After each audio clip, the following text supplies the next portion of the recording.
Good afternoon sir. Good afternoon ji. नमस्ते नमस्ते।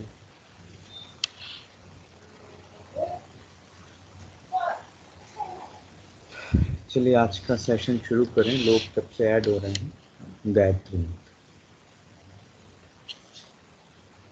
ओम भूर्भुवः स्वः तत्सवितुर्वरेण्यं भर्गो देवस्य धीमहि धियो यो नः प्रचोदयात्।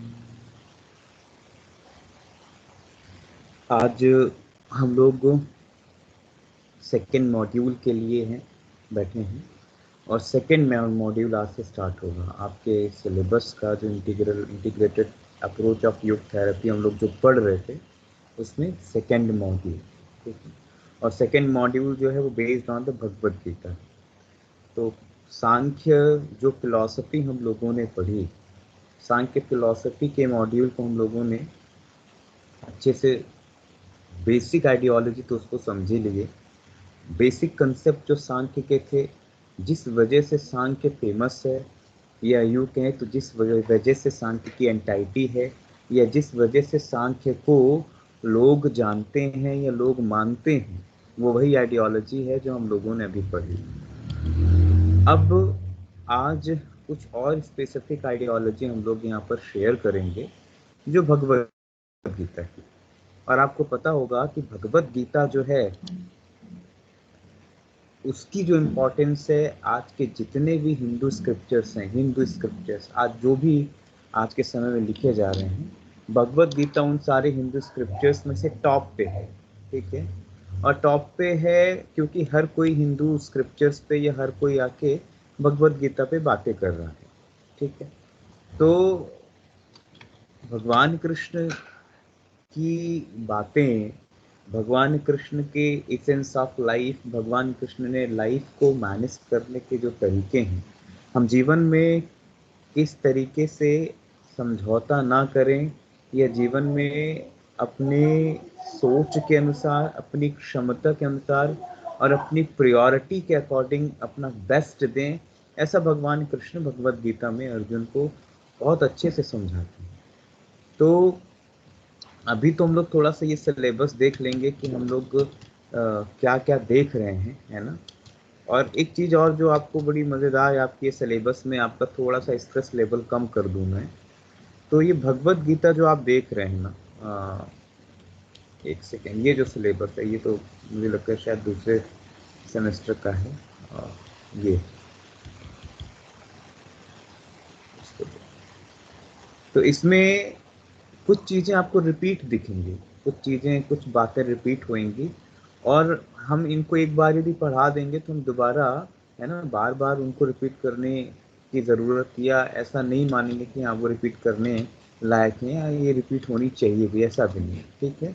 तो आप ये देखें, भगवद गीता में हम लोग जो आज देखेंगे, जो आज के कंसेप्ट में है, बेसिक इंट्रोडक्शन आप भगवद गीता देखेंगे। भगवद गीता क्या है, भगवद गीता की बातें क्या है, भगवद गीता के इसेंस क्या हैं, भगवद गीता की इम्पोर्टेंस क्या है, आज के समय में भगवद गीता क्या सीख देती है, और ये सिलेबस में क्यों रखा गया है जिसका नाम इंटीग्रल अप्रोच है। भगवद गीता भी अपने आप में एक इंटीग्रल अप्रोच के साथ कंपाइल की हुई एक बुक है, भगवान कृष्ण के माध्यम से अर्जुन को दिया हुआ संदेश है। So one thing. Second thing is that significance of Bhagavad Gita and synthesis of yoga.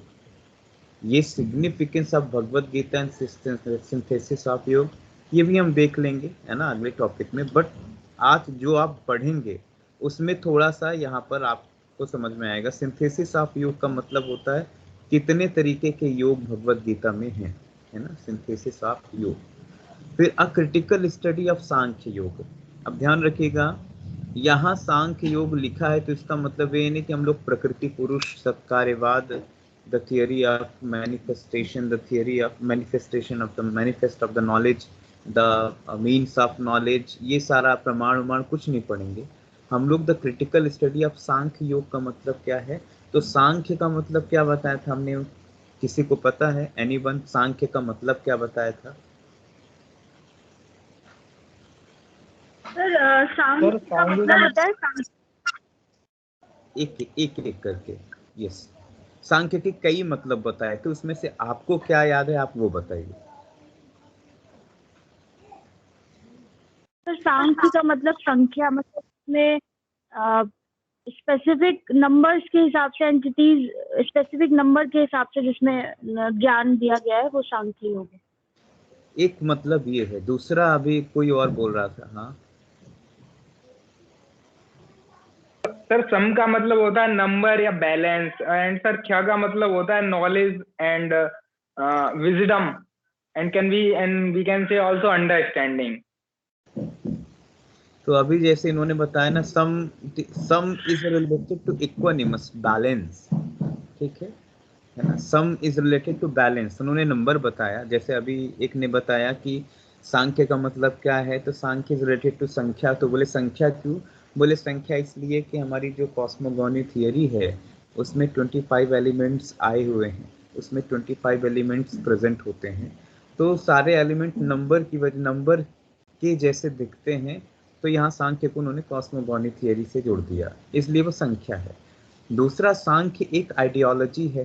तो यहाँ सांख्य का मतलब क्या कहते हैं? Sankhya is made of the two word, है ना, सम प्लस ख्या। तो सम मीन्स बैलेंस, ख्या मीन्स नॉलेज। मतलब वो ज्ञान जो हमारी लाइफ में बैलेंस लेके आए, वो अथवा वो बैलेंस नॉलेज, है ना। तो वो संतुलित ज्ञान या वो एक्सीलेंट नॉलेज, वो right knowledge.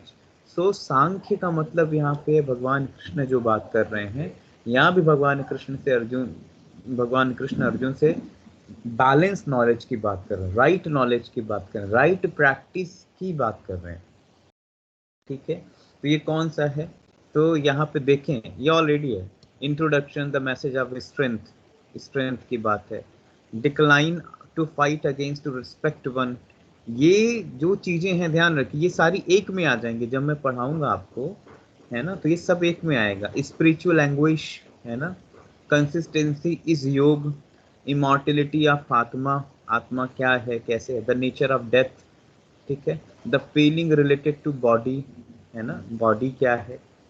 Real and unreal क्या है, ये सारा आपको लगभग सांख्य में पढ़ा हुआ है। Manifest and manifest, feeling to the body, 5 element, astral body, causal body, ये भी पढ़ा है। आत्मा इज रियल, तो आत्मा इज रियल ये देख लीजिए। और the nature of immortality of आत्मा, एक ये आप देखें। अब ये टॉपिक देखिए रिपीट होके आ रहे हैं, आत्मा इज रियल। फिर देखिए कैरेक्टरिस्टिक्स ऑफ द आत्मा, ये भी टॉपिक जो है ये भी रिपीट होके आ रहा है, क्योंकि लगभग जब हम आत्मा के बारे में बताएंगे तो ये साथ में ही हम लोग चलेंगे, ठीक है। अब इन्होंने देखिए क्या लिखा हुआ, view of the materialistic life, सांसारिक जीवन के बारे में, ठीक है। फिर सीवियर नॉट फ्रॉम ड्यूटी, ठीक है। फिर कर्म एंड द कर्म योग, ठीक है, कर्म एंड कर्म योग, ठीक है। फिर वे ऑफ वर्ल्डली लाइफ, त्रिगुण। तो त्रिगुण ऑलरेडी हमने देखा हुआ था, देखा है ना त्रिगुण, ये त्रिगुण देखा हुआ है यस। ना, है ना। फिर समत्व योग, ठीक है, समत्वम योग। तो समत्वम योग उच्चते, जो भगवत गीता के दूसरे चैप्टर का जो श्लोक है, ठीक है, हम लोग उसको थोड़ा सा देखेंगे। बट वो बहुत ज़्यादा देखने की ज़रूरत नहीं है, क्योंकि ऑलरेडी आपने योग की जब डेफिनेशन पढ़ी होगी तो आप में से किसी ने मेरे को समत्वम योग उच्चते बताया था, योगः कर्मसु कौशलम ये भी बताया था। कुछ लोगों ने योगश्चित्त वृत्ति निरोधः की भी बात की थी, ठीक है। तो आप देखेंगे घूम फिर के टॉपिक जो है वो रिपीट है। अब ये ऑलरेडी कर्म और कर्म योग आप यहाँ भी देखिए, और एक टॉपिक एक यहाँ पर भी है, कर्म योग एंड कर्म संन्यास। देख पा रहे हैं आप लोग? ठीक है। तो कर्म एंड कर्म योग, या कर्म योग एंड कर्म संन्यास जो है, ये दोनों टॉपिक जो हैं एक हैं। तो आपका स्ट्रेस यहाँ कम हो गया, ठीक है, बर्डन हम ज़्यादा नहीं देख रहे हैं ना। फिर योगी एंड सन्यासी में क्या फर्क है, इट इज सम टेक्निकलिटी, हम इनको बाद में देखेंगे, ठीक है, जब हम डिस्कस करेंगे योगी सन्यासी मुनि साधु ये क्या है, ठीक है, जैसे कहीं लिखा भी होगा, एनीवन शायद कोई देख भी पा रहे होंगे, ठीक है, यस ये है मुनि, संयमी, ब्रह्मज्ञानी, क्या फर्क होता है इनमें, तो ये हम थोड़ा सा देखने की कोशिश करेंगे। हालांकि एक लेवल पे आने के बाद इसमें बहुत ज़्यादा चीज़ें समझ में आती नहीं है, माइनर फर्क होता है, बिल्कुल वैसे जैसे पानी का गंदलापन, यदि आप कहीं नाली का पानी लेके आते हैं या तालाब का पानी लेके आते हैं या आप यूं कहें पोखर का पानी लेके आते, रिवर का, कुएं का, तो सारे पॉट में से तो वही पानी है, कांस्टेंट H2O ही फॉर्मूला है, बस उसकी जो ट्रांसपेरेंसी है किसी में ज़्यादा है किसी में कम है, बस इतना है। तो ये मुनि संयमी ये जो हैं, ठीक है, और उसके बाद योगी एंड सन्यासी ये वाला जो पार्ट है, ठीक, ये जो है ये हम लोग बाद में देखेंगे, कोशिश करेंगे, है ना, बाद में। फिर आप देखिए जस्ट तीसरे इसमें आ जाइए, अत क्रिटिकल ऑफ द ध्यान योग। तो ध्यान योग में हम लोग बेसिक क्या देखने की कोशिश करेंगे, ध्यान योग में हम लोग देखने की कोशिश करेंगे कि भगवान कृष्ण ने भगवत गीता में ideal preparation of the meditation की क्या बात की, और ध्यान योग एग्जैक्टली क्या है। ध्यान के माध्यम से व्यक्ति यदि योग को प्राप्त करे तो ध्यान योग, कर्म के माध्यम से योग को प्राप्त करे तो कर्म योग, भक्ति के माध्यम से यदि योग की स्थिति आती है तो भक्ति योग, और ज्ञान के माध्यम से व्यक्ति यदि योग की स्थिति में जाता है तो उसको क्या कहते हैं, ज्ञान योग। तो यहाँ पर ध्यान योग का मतलब क्या है, तो ध्यान के माध्यम से योग। मैं केवल और केवल आपको यहाँ पर बताने का केवल एक इंटेंशन है कि हम लोग बहुत सारी चीज़ें जो रिपीट हो रही है हम रिपीट नहीं करेंगे, ठीक है। सो इंट्रोडक्शन, कर्म योगी सन्यासी, self is the ultimate for individual. और आप देखिए ये जो self is the ultimate for individual है, आप यहाँ देखिए यहाँ पर जो बात आ रही है ये बात, और यहाँ जो हमने आत्मा की बात की है, ठीक है ना, कैरेक्टरिस्टिक्स ऑफ द आत्मा, ठीक है, वो इसी के अंतर्गत आ जाएगा, सेल्फ की बातें आएंगी। Qualities of the man who senses are the control, तो यहाँ जो क्वालिटी ऑफ द मैन की बात है जिसकी इंद्रियां कंट्रोल हैं, एक तो ये देखिए ये टॉपिक, और एक टॉपिक यहाँ पर आप देखिए लगभग ये, यस आप देख पा रहे हैं, the characteristics of enlighten person, कहीं किसी को दिख रहा है the characteristics of the enlighten yogi, ये इनलाइटन, यस, मैरिट ऑफ, ये एक तो ये,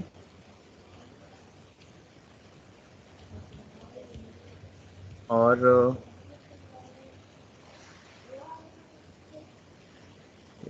बस।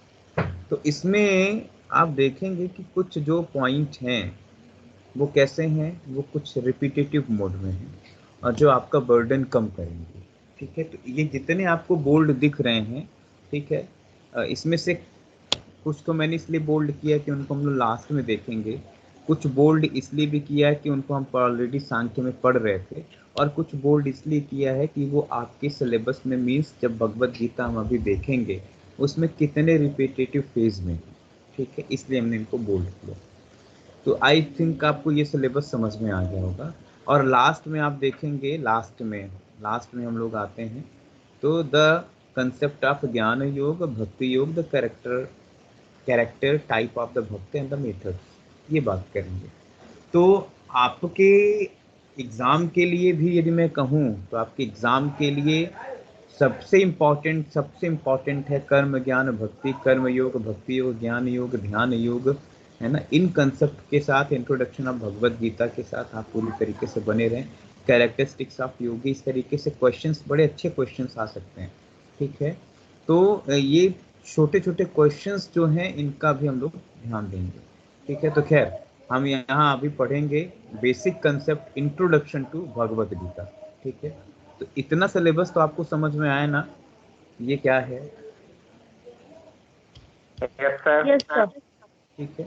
चलिए, तो आज हम लोग अब भगवत गीता के बेसिक कंसेप्ट को देखने जा रहे हैं, और उसको भी हम लोग खेल खेल में बड़े आराम से आपके इंटरेक्शंस के साथ पढ़ेंगे, ठीक है। तो मैं अपनी बात शुरू करूं इससे पहले आप लोगों की राय लेना चाहूँगा भगवत गीता के बारे में, कि आप भगवत गीता के बारे में क्या जानते हैं। Yes, one by one, any one.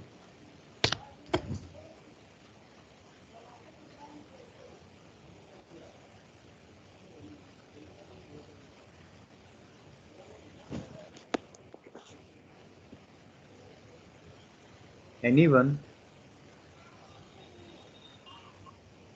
बिना संकोच के बोलिए। Yes yes yes yes. Bhagavad Gita जो है हिंदुओं का धार्मिक ग्रंथ है, और भगवत गीता एक सेकंड।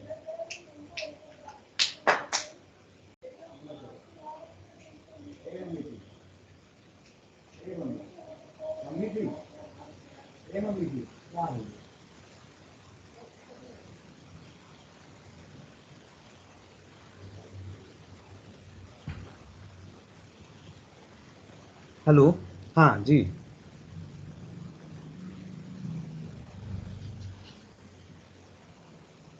सर, तो ये श्री कृष्ण जी के द्वारा दिए गए उपदेश इसमें संकलित हैं, जो उन्होंने युद्ध के मैदान में अर्जुन को दिए थे, जिस समय अर्जुन अपने उनको जो सही मार्ग दिखाने के लिए जो उपदेश दिए थे, वो भगवत गीता में संकलित हैं। बेसिकली मतलब हमारे एथिक्स, हमारा आचार विचार कैसा होना चाहिए, हमें कैसे हमें संयम रखते हुए अपने कर्म का पालन करना चाहिए। तो बेसिकली सर इसमें यही सब बताया गया है। Very good. इसमें 3-4 चीज़ें उन्होंने एक साथ ऐड कर दी। पहले क्या रख दिया कि हमें अपनी लाइफ को कैसे मैनेज करना है, उसमें किस तरीके के आचार विचार और व्यवहार की बात है। Means social ethics, individual ethics, code conduct of moral value in society and the code conduct moral value in your individuality, है ना, हमारी इंडिविजुअलिटी में वो क्या लिखे। दूसरी चीज़ उन्होंने एक अच्छी बात कर दी कर्म की। तो कर्म संयम शब्द यूज़ किया है ना, किस तरह के संयम भाव से। तो ये जो अब हालांकि इन्होंने कर्म संयम यूज़ किया है, उसके पीछे क्या लॉजिक है वो बहुत अच्छे से बता सकते हैं, लेकिन हम लोग इसको भी डिस्कस करेंगे। कर्म योग है क्या, कर्म संयम है ना। और तीसरी बहुत इम्पॉर्टेंट चीज़ है कि ये भगवान कृष्ण ने जो बातें अर्जुन को बताई, अर्जुन की जो सिचुएशन है, मनस्थिति है, वो हर एक पर्सन की, हर एक पर्सन की, और भगवान कृष्ण ने उसकी काउंसलिंग की है यहाँ पे, और बड़े गहरे तरीके से काउंसलिंग की, ठीक है। तो ये कुछ पैटर्न, ठीक है। और कोई?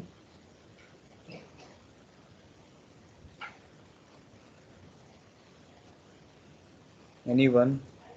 अगर मैं इसके बारे में सर एक चीज जो मतलब मैंने जो अभी तक जानी है सर, कि भगवत गीता के बारे में सर ये कहा जाता है कि आप इसको अपनी मतलब जो भी आप एक टेंडेंसी बना के पढ़ना चाहेंगे। जैसे मान लीजिए आप साइंस के बंदे हैं, तो अगर आपको इसमें साइंस भी मिलेगा, और अगर आप मतलब आप भक्ति की उसको देखेंगे तो आपको एक भक्ति भी मिलेगी। और सर ये तो ओवरऑल है ही कि मतलब जो अभी तक मानव इतिहास में सर्वाधिक जिसका अनुवाद हुआ है सर्वाधिक भाषाओं में, और सबसे ज्यादा मतलब जो पढ़ा जाता है, जो विदेशी लोग जिसके लिए बहुत अट्रैक्टिव हुए कि इसमें ऐसा क्या है कि ये भी मुझे जानना चाहिए, तो वो सर श्रीमद् भगवत गीता है। Very good. एक जो इन्होंने पहला जो स्टेटमेंट बोला वो ज़्यादा पिंचिंग है। क्या है? भगवत गीता में आपको सभी तरीके की आइडियोलॉजी देखने को मिल सकती है तब जब आप उसको उस मनस्थिति से पढ़ेंगे। तो जैसे इन्होंने बताया कि कोई साइंटिफिक आर्गुमेंट, लॉजिकल, है ना, रेशनल थिंकिंग का बंदा है, उसको भगवत गीता में वैसी चीज़ें दिखेंगी। कोई सब्जेक्टिव माइंड के हैं, बहुत ही इमोशनल और बहुत ही भाव प्रधान है, उनको भगवत गीता में वैसी चीज़ें आएंगी। कोई जो है वो बहुत ही ये कह सकते हैं कि इंटेलेक्चुअल पर्सनालिटी हैं या बहुत विद्वता के साथ है, इंटेलेक्चुअल एंटरटेनमेंट करना चाहते हैं, तो यदि इंटेलेक्चुअल एंटरटेनमेंट करना है तो भगवत गीता में उनको इंटेलेक्चुअल एंटरटेनमेंट दिखेगा। किसी को बातें आएंगी, अपने रिलेशनशिप की बातें आएंगी, रिलेशंस को कैसे संभालें, जैसे भगवान कृष्ण अर्जुन से कहते हैं कि कौरव और पांडव की स्थितियां बताते हैं, ये कौन लोग हैं और रिश्तों को कैसे संभालना चाहिए। So relationship is management, relationship management crisis जो है ना, किस तरीके से आज के समय के रिलेशंस की, तो उसको वैसा दिखेगा। मतलब हम जिस विजन के हैं, हमारी जैसी दुनिया है, जैसा हमारा विचार है, वैसा हमें भगवत गीता में चीजें दिखेंगी। और दूसरी चीज तो बिल्कुल फैक्ट है ही कि आज समूचा हिंदुस्तान, और आपको शायद पता होगा, शायद, मैं शायद वर्ड इसलिए लगा रहा हूँ, दारा सिकोह के बारे में आप जानते हैं? Dara Shikoh, yes sir. कौन सा सर दारा? सुना है थोड़ा थोड़ा। आपकी दिल्ली में तो ऑलरेडी दारा सिकोह मार्ग भी है ना? Yes sir. तो कैसे सुना है, किस संदर्भ में सुना है दारा शिकोह को? सर स्कूल टाइम में सुना है, ऐसे इतना कोई डीप पता नहीं है कुछ। दारा शिकोह जो थे वो औरंगजेब के भाई थे, और औरंगजेब के बड़े भाई थे, और उन्होंने, औरंगजेब का तो आपको पता है, क्योंकि आप दिल्ली के रहने वाले हैं, तो आपको दिल्ली का दिया हिस्ट्री उठा के दिखाया जाए तो औरंगजेब जो है वो सबसे मजबूत और सबसे क्रूअल दोनों तरीके का वो राजा था। उसने दिल्ली में राज किया, उसने अपने भाई को मरवाया। पता है क्यों मरवाया?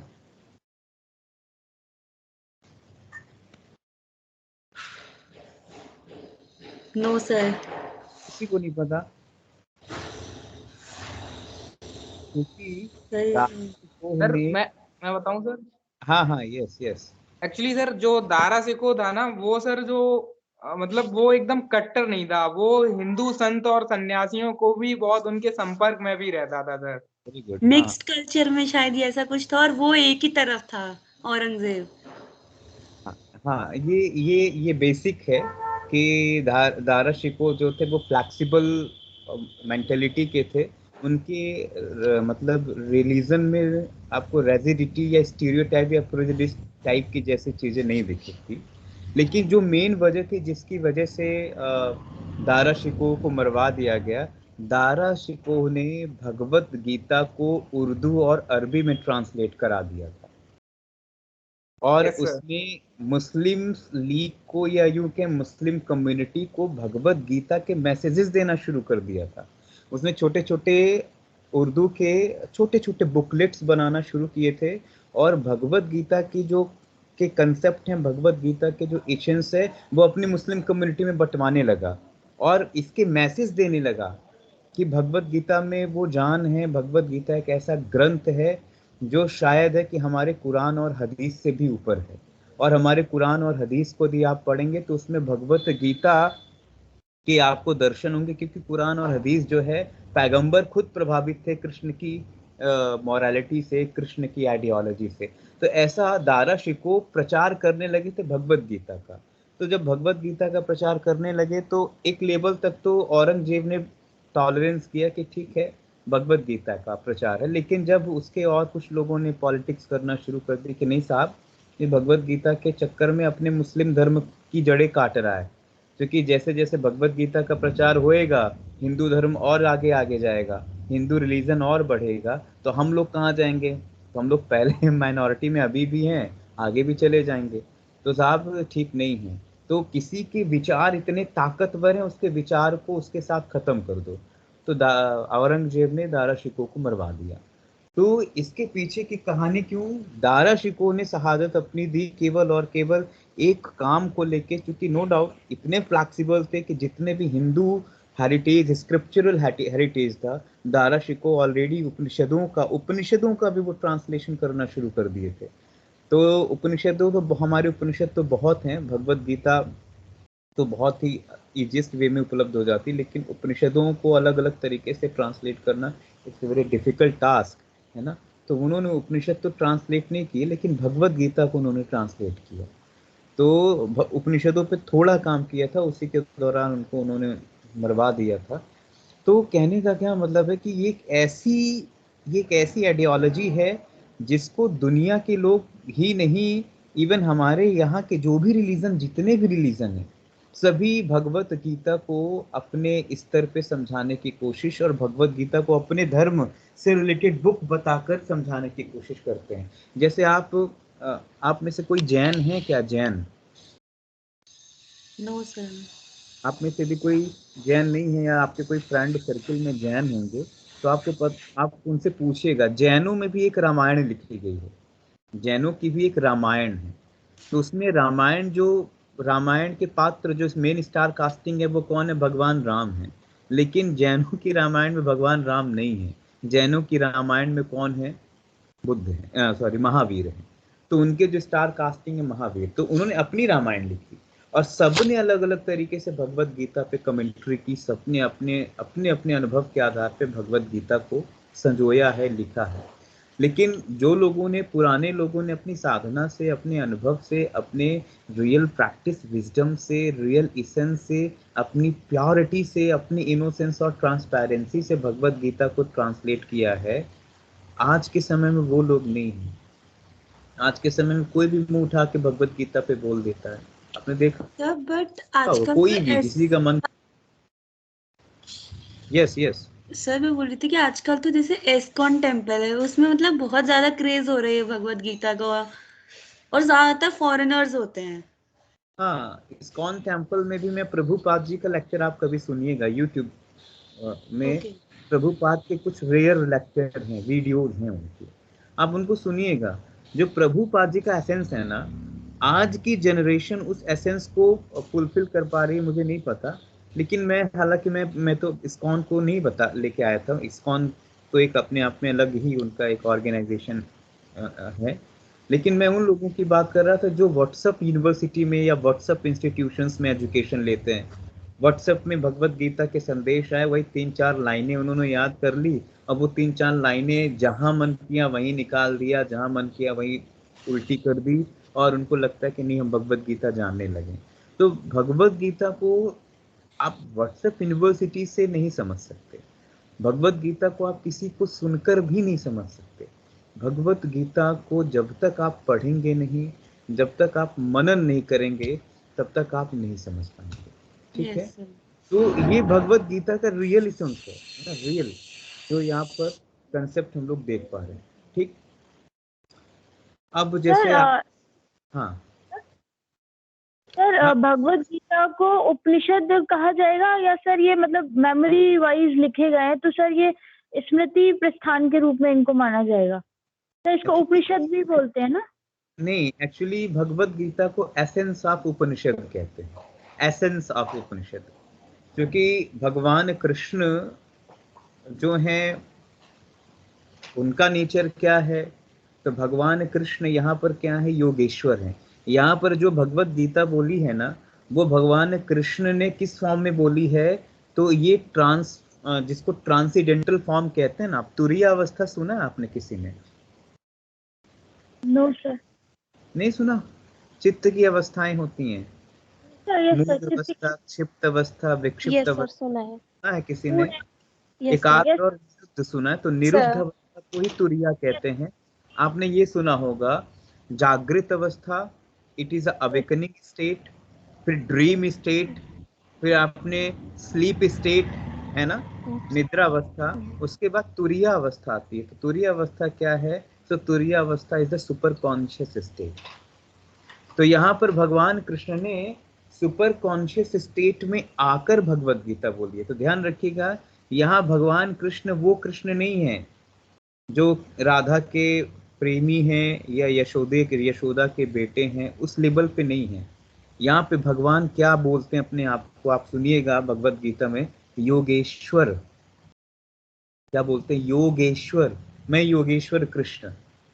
तो ये जो योगेश्वर कृष्ण है, ये समझ लेना ज्यादा जरूरी है कि ये योगेश्वर कृष्ण है कौन। और जो योगेश्वर कृष्ण है, यदि आपने उसको समझ लिया, तो उसकी बातें और उस सिचुएशन में जो की गई बातें हैं वो आपको धीरे धीरे समझ में आएंगी।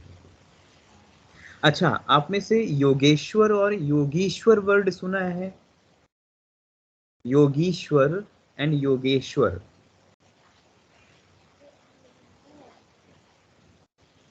योगीश्वर मतलब क्या होता है? योगीश्वर,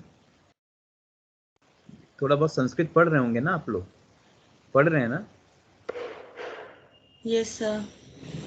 तो ईश्वर को थोड़ा सा एलोबरेट कर दीजिए, वो सब अलग अलग। योगीश्वर, योगी। सर जो जो योग होता है सर, जो उसमें पारंगत है बहुत। हाँ, इसमें केवल हम वर्ड को एनालिसिस कर रहे हैं, ध्यान रखिए वर्ड के ना। योगेश्वर और योगीश्वर वर्ड को केवल बताइए। योगेश्वर कौन है और योगीश्वर कौन है? सर जो योग के माध्यम से सर जो ईश्वर को, योग के मास्टर्स होते हैं वो तो योगेश्वर होते हैं। तो योग के ईश्वर कौन है? यहाँ कृष्ण है, ठीक है।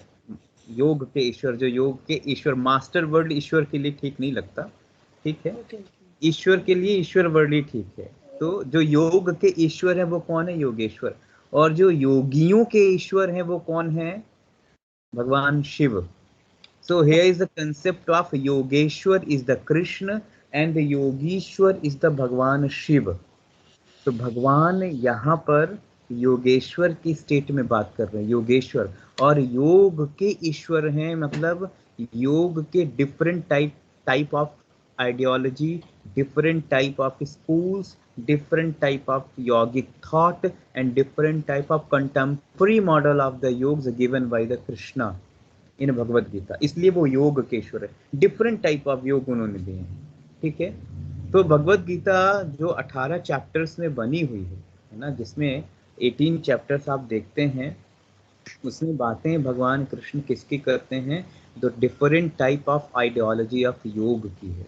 हर एक चैप्टर के साथ एक योग शब्द जुड़ा हुआ है। आप में से किसी के पास भगवत गीता हो तो देखिए, नहीं हो तो सॉफ्ट कॉपी में आप ऑलरेडी गूगल करिए और गीता लिखिए, भगवत गीता गोरखपुर, है ना, तो अपने आप वो पीडीएफ फॉर्म में आ जाएगी। और इसके चैप्टर इंडेक्स को आप देखें, हर एक चैप्टर का नेम जो है साथ में योग जोड़ा गया है। तो यहाँ भगवान कृष्ण जो बातें कर रहे हैं, यहाँ भगवान कृष्ण नॉर्मल पर्सन नहीं है। जब आप एक ट्रांस में जाके बातें करते हैं तो ध्यान रखिएगा आप अलग होते हैं, और आप एक नॉर्मल स्टेट में आके बातें करते हैं आप अलग हो रहे होते हैं। इसलिए एक शिक्षक जो है या एक जो गुरु है वो एक ट्रांस स्टेट में होता है, तब वो गुरु होता है ना। अदरवाइज जब वो हम नॉर्मल ही हम लोगों की तरह होता है ना। लेकिन उसकी खासियत क्या है कि वो ट्रांस में जा सकता है, हम ट्रांस में नहीं जा सकते। वो तुरीय अवस्था में जा सकता है, वो निरुद्ध अवस्था में जा सकता है। हम निरुद्ध अवस्था में जाएंगे, हमें समय लगेगा, हमें वो लेके जाएगा जरूर, लेकिन उसके साथ क्या है, वो जब मन किया चला गया। और कई बार तो वो हमेशा निरुद्ध अवस्था यू नो, सभी जानते हैं ना निरुद्ध अवस्था। निरुद्ध अवस्था क्या है?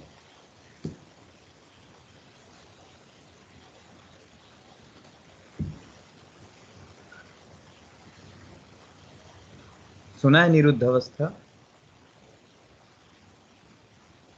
सर निरुद्ध मतलब सर कॉन्शियस स्टेट। निरुद्ध means conscious state. It is not a conscious. तो जागृत अवस्था क्या है? सर सॉरी सर, जागृत का ऑपोजिट है सर शायद निरुद्ध। नहीं है, जागृत का सुप्रीम है। ओके। ठीक है, आपने ये सुना है ना, पढ़ा होगा, क्षिप्त अवस्था पढ़ा है, क्षिप्त विक्षिप्त मूड पढ़ा है। Yes sir, yes sir. It is the state of the mind. हमारा मन अभी कैसा है? तो हमारा मन अभी जैसे कुछ लोगों का चल रहा होगा दिमाग में कि कब तक चलेगा ये, आज तो 2 घंटा पूरा है, अभी हमें और भी टास्क करने हैं, मार्केटिंग भी करनी है, दिवाली आने वाली है ना, उसकी भी चीज़ें खरीदनी है, दिमाग में चल रहा। तो ये कौन से लोग हैं? ये क्षिप्त अवस्था के लोग हैं, जिनको कोई लेना देना नहीं लेक्चर से, वो सुन रहे हैं, जाने दो ना, रिकॉर्डिंग मिल जाएगी, चलो अपना और कोई काम कर लेते हैं या चलो आराम करते हैं। वो मूढ़ अवस्था के लोग हैं। और जो लोग इस नेचर के होंगे कि हाँ ये कुछ नई चीज़ें हैं, आज कुछ नया सीखने को मिल रहा है, आज कुछ नयापन है, आज कुछ नई बातें हो रही हैं, तो ये कौन सी अवस्था कहलाती है? इसको कहते हैं विक्षिप्त अवस्था। विक्षिप्त। और वो यदि लर्निंग आपकी कांस्टेंट है, तो यदि कांस्टेंट हुई तो वो एकाग्र में बदल जाती है। और यदि लर्निंग अभी आपको लगा कि हाँ सर बड़ी अच्छी बातें कर रहे हैं, नया है, कुछ नया सीखने को मिलेगा, कुछ नई बातें हैं, लाइफ से रिलेटेड है, आपके अंदर एक ऐसे इमोशंस आए, लेकिन जैसे मेरी क्लास खत्म हुई, मेरी क्लास के साथ ही वो थॉट और वो इमोशंस भी डंप हो गए, तो क्या हुआ, ये विक्षिप्त अवस्था थी। एक स्टेट में आप एक्टिव हैं और जैसे ही वो सिरकमस्टांसेस, वो सिचुएशन हटी कि आप पैसिव हो जाते हैं या आप नॉर्मल हो जाते हैं, तो उसको कहते हैं विक्षिप्त अवस्था। ऐसे ऐसे जो स्टेट के लोग हैं वो हम आप जैसे लोग हैं। तो हम आप जैसे लोग तीनों स्टेट में रहते हैं, मूढ़ अवस्था में भी रहते हैं, क्षिप्त अवस्था में भी रहते हैं और विक्षिप्त अवस्था में रहते हैं। लेकिन जो इससे थोड़े ऊपर लेवल के होते हैं वो एकाग्र अवस्था के होते हैं। और एकाग्र अवस्था उन लोगों का होता है जिनके इंटेंशन, या यूं कहें तो जिनके अंदर के इंटेंशन या अंदर की जो स्थितियां हैं वो कैसी हैं, तो पूरी तरीके से सस्टेन अटेंशन में है। उनके गोल बड़े क्लियर हैं, उनके विजन बड़े क्लियर हैं, उनको जाना कहाँ है, उनको करना क्या है, ये बड़ा क्लियर है, क्लियर कट है, वो सारी चीजें हैं। ठीक है, तो इस तरीके से उनके साथ क्लियर कट ऑब्जेक्टिव बने हुए हैं। ठीक है, क्लियर कट चीजें बनी हुई हैं। ठीक है, तो ये है एकाग्र। और कुछ होते हैं जो इससे भी ऊपर होते हैं, जिसको कहते हैं निरुद्ध अवस्था। सो निरुद्ध अवस्था is the state of the super consciousness. ये वो अवस्था है जो समाधि की अवस्था है। ये वो अवस्था है जहाँ साधक के माइंड जो है वो ट्रांसपेरेंट होने लगते हैं। ये वो अवस्था है जहाँ, जिसका मतलब निरुद्ध मतलब होता है डिस्ट्रक्ट, पूरी तरीके से रुक गया सब। अब वो सब कुछ रिमूव हो चुका है, निरुद्ध हो गया है, रिमूव्ड। सो ऑल द वृत्तियां हैज बीन स्टॉप्ड, सब कुछ स्टॉप हो गया है, वो निरुद्ध। सो निरुद्ध अवस्था जो है वो मुनियों का, ध्यानियों का, संतों का, सन्यासियों का, योगियों का, इस तरीके से लोगों का होता है। ठीक है, तो भगवान कृष्ण ने, मैं बात कर रहा था मास्टर्स की, कि मास्टर्स जो हैं वो अपने लेबल्स चेंज करते रहते हैं, और हम आप सभी दिन भर में किसी न किसी इन चारों और पांचों लेवल में थोड़ी थोड़ी देर के लिए रहते हैं। कभी हम क्षिप्त हो जाएंगे, तो कभी हम मूढ़ हो जाएंगे, तो कभी हम विक्षिप्त हो जाएंगे, तो कभी हम एकाग्र, तो कभी हम निरुद्ध। हमारा सबका माइंड ऐसा ही है, सबका, हमारा आपका सबका माइंड ऐसा ही है। तो कितनी यूनिक चीज है ना। तो भगवान कृष्ण मन को केंद्र में रखते हुए, मन को सेंटर में रखते हुए यहाँ पर बातें करते हैं, और अर्जुन से बड़ी गहरी और बड़ी अलग बातें करते हैं। और शुरुआत कौन कर रहा है, तो शुरुआत कर रहा है अर्जुन अपनी प्रॉब्लम को प्रेजेंट करके। ठीक है, शुरुआत अर्जुन ही अपनी, है ना, प्रॉब्लम्स को प्रेजेंट करके कर रहा है। तो हम लोग उसको देखते हैं। So come to the point, what is Bhagavad Gita, क्या है भगवत गीता। तो जैसे अभी है ना, काफी लोगों ने बड़े अच्छे बड़े प्रैक्टिकल आंसर अभी दिए। मैंने अभी पूछा तो उसमें सब ने अपनी अपनी जानकारी के हिसाब से, जिनको जितनी जानकारी थी, या इन्होंने जैसे सुना होगा या जाना होगा, पढ़ा होगा, तो उस तरीके से ब्यूटीफुल तरीके से उन्होंने अपने तरीके से बताया। उन्हीं सबकी बातों को भी मैं साथ में लेके चलूंगा और हम लोग बात करते हैं introduction of Bhagavad Gita. So the Gita is the one of most authoritative source of the Hindu doctrine and the ethics, and it's accepted by all sects of Hindu. ठीक है, बहुत नॉर्मल सी बातें यहाँ पर लिखी हुई हैं, तो सभी को पता है। ठीक है, कि भगवत गीता जो है वो भगवान कृष्ण की जो बातें हैं, और खासकर उनकी वो बातें हैं जो हमारे इथिक्स हैं, है ना, हमारे हिंदूज डॉक्टराइन की बात हो रही है, जिसमें सुप्रीम लेवल की बातें हैं, जिसमें स्पिरिचुअलिटी की बातें हैं, मटेरियलिस्टिक चीज़ें भी ऑलरेडी बताई गई हैं। तो ये सारी बातें जो हैं भगवत गीता में। तो हिंदू धर्म में या हिंदू रिलीजन में का सबसे प्रमुख आधार ग्रंथ जो है वो कौन है, भगवत गीता, जिसमें हिंदू धर्म के हिंदुत्व को, और नॉट अ हिंदू रिलीजन, ध्यान रखें मैं हिंदू की बात कर रहा हूँ यहाँ पर, तो हिंदू मतलब आर्यवर्त की बात होगी, है ना, वो हिंदू की बात नहीं कर रहे हैं जो कट्टरवादी हिंदू होते हैं, है ना। मैं इस हिंदी एक आइडियोलॉजी है, हिंदुइज्म इज आइडियोलॉजी। तो यहाँ भगवत गीता को हिंदू धर्म का ट्रेडिशंस या टेक्स्ट इसलिए भी कहा गया है कि जो भगवत गीता में एसेंस है, जो भगवत गीता में एब्स्ट्रैक्ट है, जो भगवत गीता के कंक्लूजन है, उसकी जो समरी है, उसके जो संक्षेप है, वो हिंदू धर्म के ट्रेडिशंस में भी दिखते हैं। इसीलिए हमारा हिंदू धर्म कुछ अलग तरीकों में है ना। तो इसीलिए हम कुछ अलग तरीके से बातें कर रहे हैं, ठीक है। अब यहाँ पे आप देख सकते हैं कि जो व्यक्ति हाथ जोड़ के भगवान कृष्ण के सामने खड़ा है या घुटनों के बल बैठा है, और दूसरी तरफ देख सकते हैं कि एक तरफ योगेश्वर कृष्ण जो अपना पूरा विराट रूप दिखा रहे हैं, अपने 24 अवतार दिखा रहे हैं, उस व्यक्ति को, जो व्यक्ति एक नॉर्मल पर्सन है।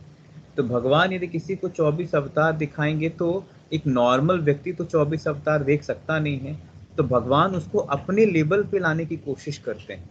तो भगवत गीता व्यक्ति को मीन्स इंसान में देवत्व भरने की एक कला है। भगवत गीता व्यक्ति में भगवान है ना, देवत्व की तरफ बढ़ने की कला, कि आपके अंदर भी डिविनिटी आए तो आप हमारे अंदर के रूप देख पाओगे। अब वो रूप क्यों दिखाते हैं भगवान रूप इसलिए दिखाते हैं कि जिस मोह में अर्जुन फंसा हुआ है, जिस माया में अर्जुन फंसा हुआ है, जो अर्जुन की स्थिति है वो हम सभी की है। और भगवान क्या कहते हैं, भगवान उसको अपना जो एक यूनिवर्सल जो एक है ना फॉर्म है, जो उनका यूनिवर्सल फॉर्म, वो दिखाते हैं। और वो दिखाने का मतलब क्या है, वो दिखाने का मतलब ये है कि यदि आप अपने इंडिविजुअल से आप यूनिवर्सल की जर्नी करना शुरू कर देंगे तो आपका अटैचमेंट, आपका ये जो डिप्रेशन है, आपके जो छोटे मोटे मोह हैं, ये जो भी छोटी छोटी जो चीज़ें हैं, आप उनसे बाहर निकल सकते हैं। और देखिए हम लोगों के साथ ऐसा ही होता है, जब कभी हम तकलीफ में होते हैं हम तो घुटने टेक देते हैं। अर्जुन ने घुटने टेके हैं, लेकिन हमारा जो घुटना टेकना होता है वो भगवान के सामने हम रेयर टेकते हैं। हमारा घुटने टेकना जो है वो इंसानों के सामने होता है। हम हमेशा ज़्यादा से ज़्यादा इंसानों से ही मदद मांगते हैं या इंसानों से मदद की गुहार करते हैं, उनके सामने घुटने टेक रहे हैं। तो यहाँ भगवत गीता का एक जो बड़ा मैसेज है वो क्या है, यदि आप इस सुप्रीम ऑलमाइटी के सामने घुटने टेक रहे हैं तो ये सुप्रीम ऑलमाइटी आपको उस सिचुएशन से बाहर निकालने की क्षमता रखता है। और आप देखिए कि भगवत गीता जब आप बुक पढ़ें, पहले ही चैप्टर में कहानी इसी रूप में चालू है कि अर्जुन जो है उसने अपनी तकलीफों, अपनी समस्याओं, अपने दुखों को इस कदर फील किया है, इस कदर महसूस किया है कि उसने घुटने टेके हैं। अब भगवत गीता की जो कहानी है आप सभी को पता है, जब कभी आप महाभारत देखेंगे, श्रीमद् भगवत महापुराण है ना, तो श्रीमद् भगवत महापुराण के कंसेप्ट की बात आती है, ठीक है। तो वहाँ पर भी व्यास जी बहुत अच्छी अच्छी बातें लिखते हैं। एक जगह देखेंगे जब भगवत गीता में भगवान कृष्ण अपना रथ जो है वो रथ के सारथी बने हुए होते हैं और अर्जुन जो है वो रथी होता है, मालिक होता है। तो अर्जुन भगवान कृष्ण को कहता है कि मेरा रथ जो है वो 2 सेनाओं के बीच में लेके जाओ। तो 2 सेनाओं के बीच में भगवान कृष्ण लेके जाते हैं। भगवान चाहते तो 2 सेनाओं के बीच में लेके जाने के बाद रथ का जो फेस है वो अपने पांडवों की तरफ कर सकते थे, ताकि उन पांडवों में जो भीम हैं, युधिष्ठिर हैं, नकुल हैं, सहदेव हैं, है ना, इन सबको देख के उनको जोश आता। लेकिन भगवान ने जानबूझ के दोनों सेनाओं के बीच में रथ को ले तो गए, लेकिन जो रथ का चेहरा है किसकी तरफ किया, भीष्म की तरफ, दुर्योधन की तरफ, है ना, कृपाचार्य की तरफ, द्रोणाचार्य की तरफ, है ना, दुशासन, मतलब ये जो उनके कौरव सेना है उनकी तरफ, ताकि अर्जुन एक बार ये देख ले कि वो किनके साथ युद्ध करने के लिए तैयार है। और जैसे ही अर्जुन उन सभी को देखता है वैसे ही उसकी यादें ताज़ा हो जाती हैं, वैसे उसके बचपन जो हैं वो उसके मेमोरी में छलांग मारने लगते हैं। और वहाँ अर्जुन रोने लगता है कि साहब इनके लिए युद्ध करेंगे, इनका खून बहाएंगे हम, इनका मर्डर करके हम इतना बड़ा जो इंद्रप्रस्थ जो आज की दिल्ली है ना, तो इतना बड़ा साम्राज्य हम जो है वो इनको मार के लेंगे, पूरा हस्तिनापुर जो है वो इनको मारकर हमें मिलेगा, तो क्या मतलब रहा। फिर अपने भीष्म को देखते हैं जिनके गोद में उन्होंने अपना बचपन निकाला, वो कृपाचार्य, वो द्रोणाचार्य को देखते हैं जिनके सानिध्य में उन्होंने अपना बचपन का समय निकाला, अपनी विद्या ली। वो दुर्योधन को देखते हैं, दुशासन को देखते हैं जिसके साथ उन्होंने बचपन में काफ़ी खेल खेले, मस्तियाँ की, और केवल आज लड़ाइयाँ हो रही तो किसको लेके कि साहब एक सुई की नोक के बराबर भी जमीन नहीं दूंगा, ऐसा दुर्योधन ने अर्जुन से कहा, कृष्ण से कहा, और कृष्ण ने कहा कि साहब अब समझौता नहीं, अब शांति नहीं, अब रण होगा, है ना, अब केवल लड़ाई होगी, अब शांति से काम होने वाला नहीं। तो यहाँ भगवान कृष्ण जैसा व्यक्ति जो इतना वेदों का पारंगत विद्वान है, जो परमेश्वर हैं, जो योगेश्वर हैं, उन्होंने लड़ाई की बातें की। तो यहाँ लड़ाई की बात का मतलब क्या है? यहाँ लड़ाई की बात का मतलब है कि जब कभी अधर्म धर्म पर हावी होने लगेगा, जब कभी बुराई अच्छाई पर हावी होने लगेगी, जब कभी असत्य सत्य को हराने लगेगा, तब जरूरत पड़ेगी, है ना, विरोध की। और उस क्रांति को, उस विरोध को उन्होंने महाभारत का युद्ध का, Mahabharata, it is a Mahabharata. So Mahabharata का मतलब ये है कि ये जो संग्राम है ये किसका है? तो ये संग्राम जो है वो हमारे अंदर हो रहे महाभारत का है। हमारे अंदर की दुनिया में भी कौरव और पांडव हैं, हमारे अंदर की दुनिया में भी न जाने कितने दुर्योधन और दुशासन है, और उनको देख के झगड़े हो रहे हैं, तो अंदर भी महाभारत चल रहा है। So Bhagavad Gita is the symbolization of your inner life. It is a symbol, it is some indication, it gives to indicate for your life कि हमारे लाइफ में भी क्या चल रहा है। तो ये भगवत गीता की बातें हैं जो भगवान कृष्ण अर्जुन को सिखाते हैं, वो ऐसा है। और उसके बाद अर्जुन के अंदर डिप्रेशन टेंडेंसी चालू हो जाती है, एंग्जाइटी टेंडेंसी चालू हो जाती है, वो घबराने लगता है, वो परेशान होने लगता है, कहने लगता है साहब नहीं लड़ पाएंगे, मेरा गांडीव जो है वो ज़मीन पे गिर रहा है, मेरा मुंह सूख रहा है, जीभ तालू से चिपक रही है, शरीर कांप रहा है, चक्कर से आ रहे हैं, बेहोशी सी आ रही है। ये जो सिम्टम है अर्जुन के, ये पहले चैप्टर में जब आप देखेंगे, ये हम सब के सिम्टम हैं, हम लोग के साथ भी ये सारी कहानियां हैं, ठीक है।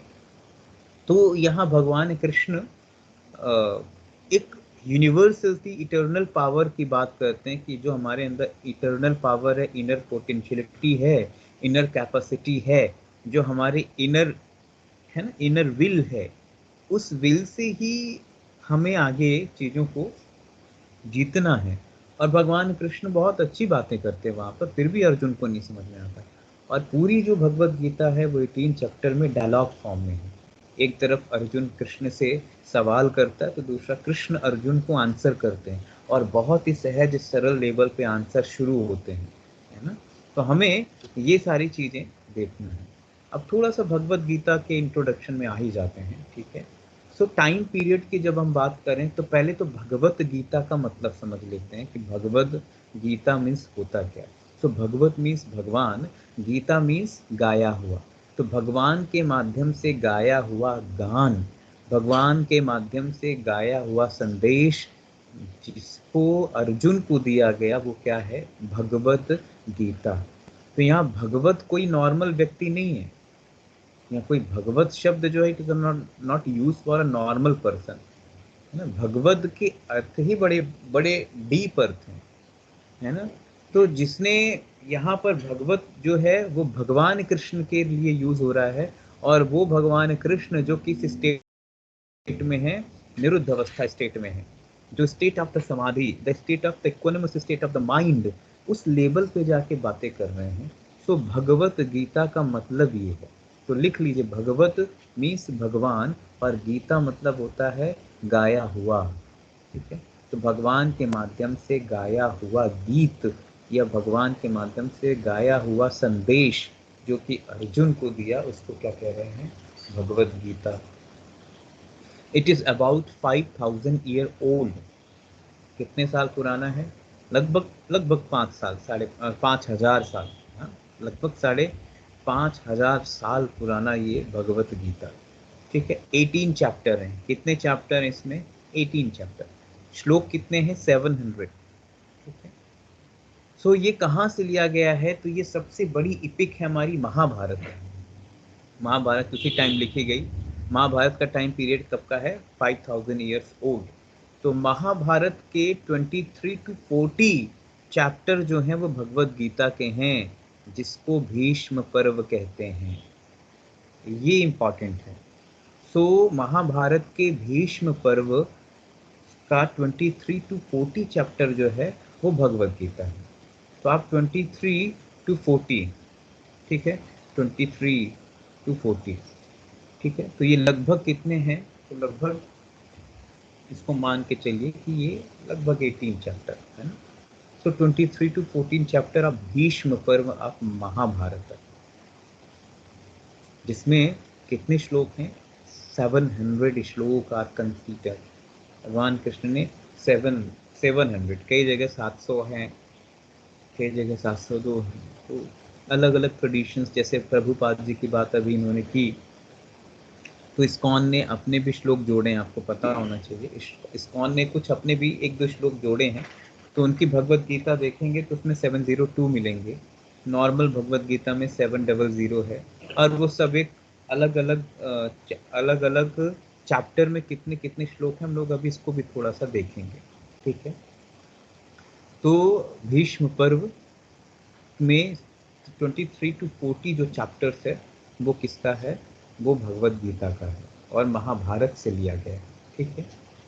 दूसरा, कमेंटेड अपॉन बाय मेनी, ठीक है, कई लोगों ने इस पर कमेंट्री की हुई है, वो भी हम लोग आगे देखेंगे कौन कौन सी कमेंट्री है।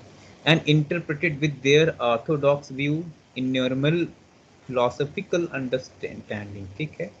तो जिन लोगों ने अपने अपने तरीके से, जिनको जैसा समझ में आया, ऑर्थोडॉक्स व्यू, जो लोग वैदिक विचारधारा के थे, जो वेदों की विचारधारा के थे, या जो अपने अनुभव के साथ थे, उन्होंने अपने अनुभव के साथ भगवत गीता की कमेंट्री की है। And at to understood more very few practices, ठीक है। तो यहाँ पर क्या है? तो बहुत ही फ्यू प्रैक्टिसेस हैं, बहुत ही फ्यू प्रैक्टिसेस हैं, ठीक है, जिसमें लोगों ने उसको समझा है और उसके बिहाफ पर क्या किया है? कमेंट्री की है, उसको समझाने की कोशिश की है। तो भगवत गीता के साथ जो और कहानी है वो भी देखेंगे। So Gita is the set of narrative framework form dialogue between the Pandava prince Arjuna and his guide and the charioteer Krishna, an avatar of the god Vishnu. So it is a narrative framework of the dialogues. It's very good. And it is a dialogue between. So if you imagine, here is the Krishna is the psychologist, Krishna is the counselor, and the Arjuna is the patient. Arjuna is the patient, which are suffering from the mental illness. So Krishna is a psychologist, is a great philosopher, is a therapist, and Arjuna is the patient. And also one symbol, write down, Krishna is the soul, Krishna is the soul, and Arjuna is the mind. Krishna is the soul and Arjuna is the mind. It is the indication between narrative framework of the dialogue and dialogue between mind and soul हमेशा हो, और ये होना चाहिए कि mind और soul के बीच में डायलॉग्स होने चाहिए, ठीक है, जहाँ यहाँ पर हम अर्जुन को देख पा रहे हैं, ठीक है। So Arjuna is the form of mind. हम सब अर्जुन की तरीके से, हम सबका मन जो है वो अर्जुन की तरीके से है. कभी ताकतवर हो जाता है अर्जुन की तरह, तो कभी अर्जुन की तरह ही परेशान हो जाता है, ठीक है. So and second things, at the start of the dharma yuddha, right word I am using here, at start of the dharma yuddha, धर्म युद्ध कुरुक्षेत्र है ना, पहला श्लोक भगवत गीता का. किसी के पास भगवत गीता है? अभी है किसी के पास? हाँ पढ़ो, Yes, पहला sir. श्लोक, चैप्टर 1 पहला श्लोक पढ़िए।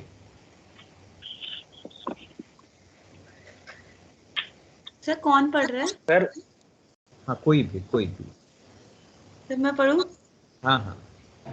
The Gita is set in a narrative framework of a dialogue between Pandava Prince Arjuna and his guide and creator Krishna, an avatar of the god Vishnu. At the start of the Dharma Yuddha, righteous war between Pandavas and Kauravas, Arjuna is filled with moral dilemma and despair about the violence and death the war will cause in the battle against his own kin. He wonders if he should renounce and seeks Krishna's counsel, whose answers and discourse constitute the Bhagavad Gita. अब किसी के पास भगवत गीता है इस समय? Bhagavad Gita Yes, sir. Yes sir. पहला chapter खोलिए, पहला sir, chapter पहला हाँ श्लोक। सर।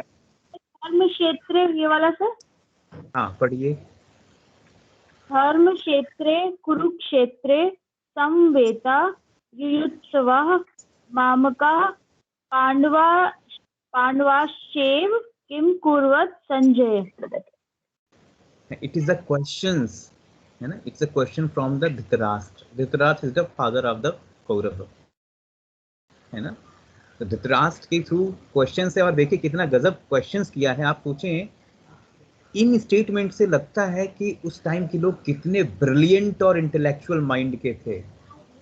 और वो पूछ क्या रहे, धर्म क्षेत्रे कुरुक्षेत्रे समवेता युयुत्सव, कि धर्म भूमि कुरुक्षेत्र में जो इकट्ठे होने वाले मामकाह पांडवाश्चैव किम कुर्वत संजय, मेरे और पांडु के पुत्र, जो पांडव के पुत्र हैं, वो दोनों इकट्ठा करके क्या कर रहे हैं, क्या हो रहा है वहां पे। तो फर्स्ट स्टेटमेंट दैट धर्म क्षेत्रे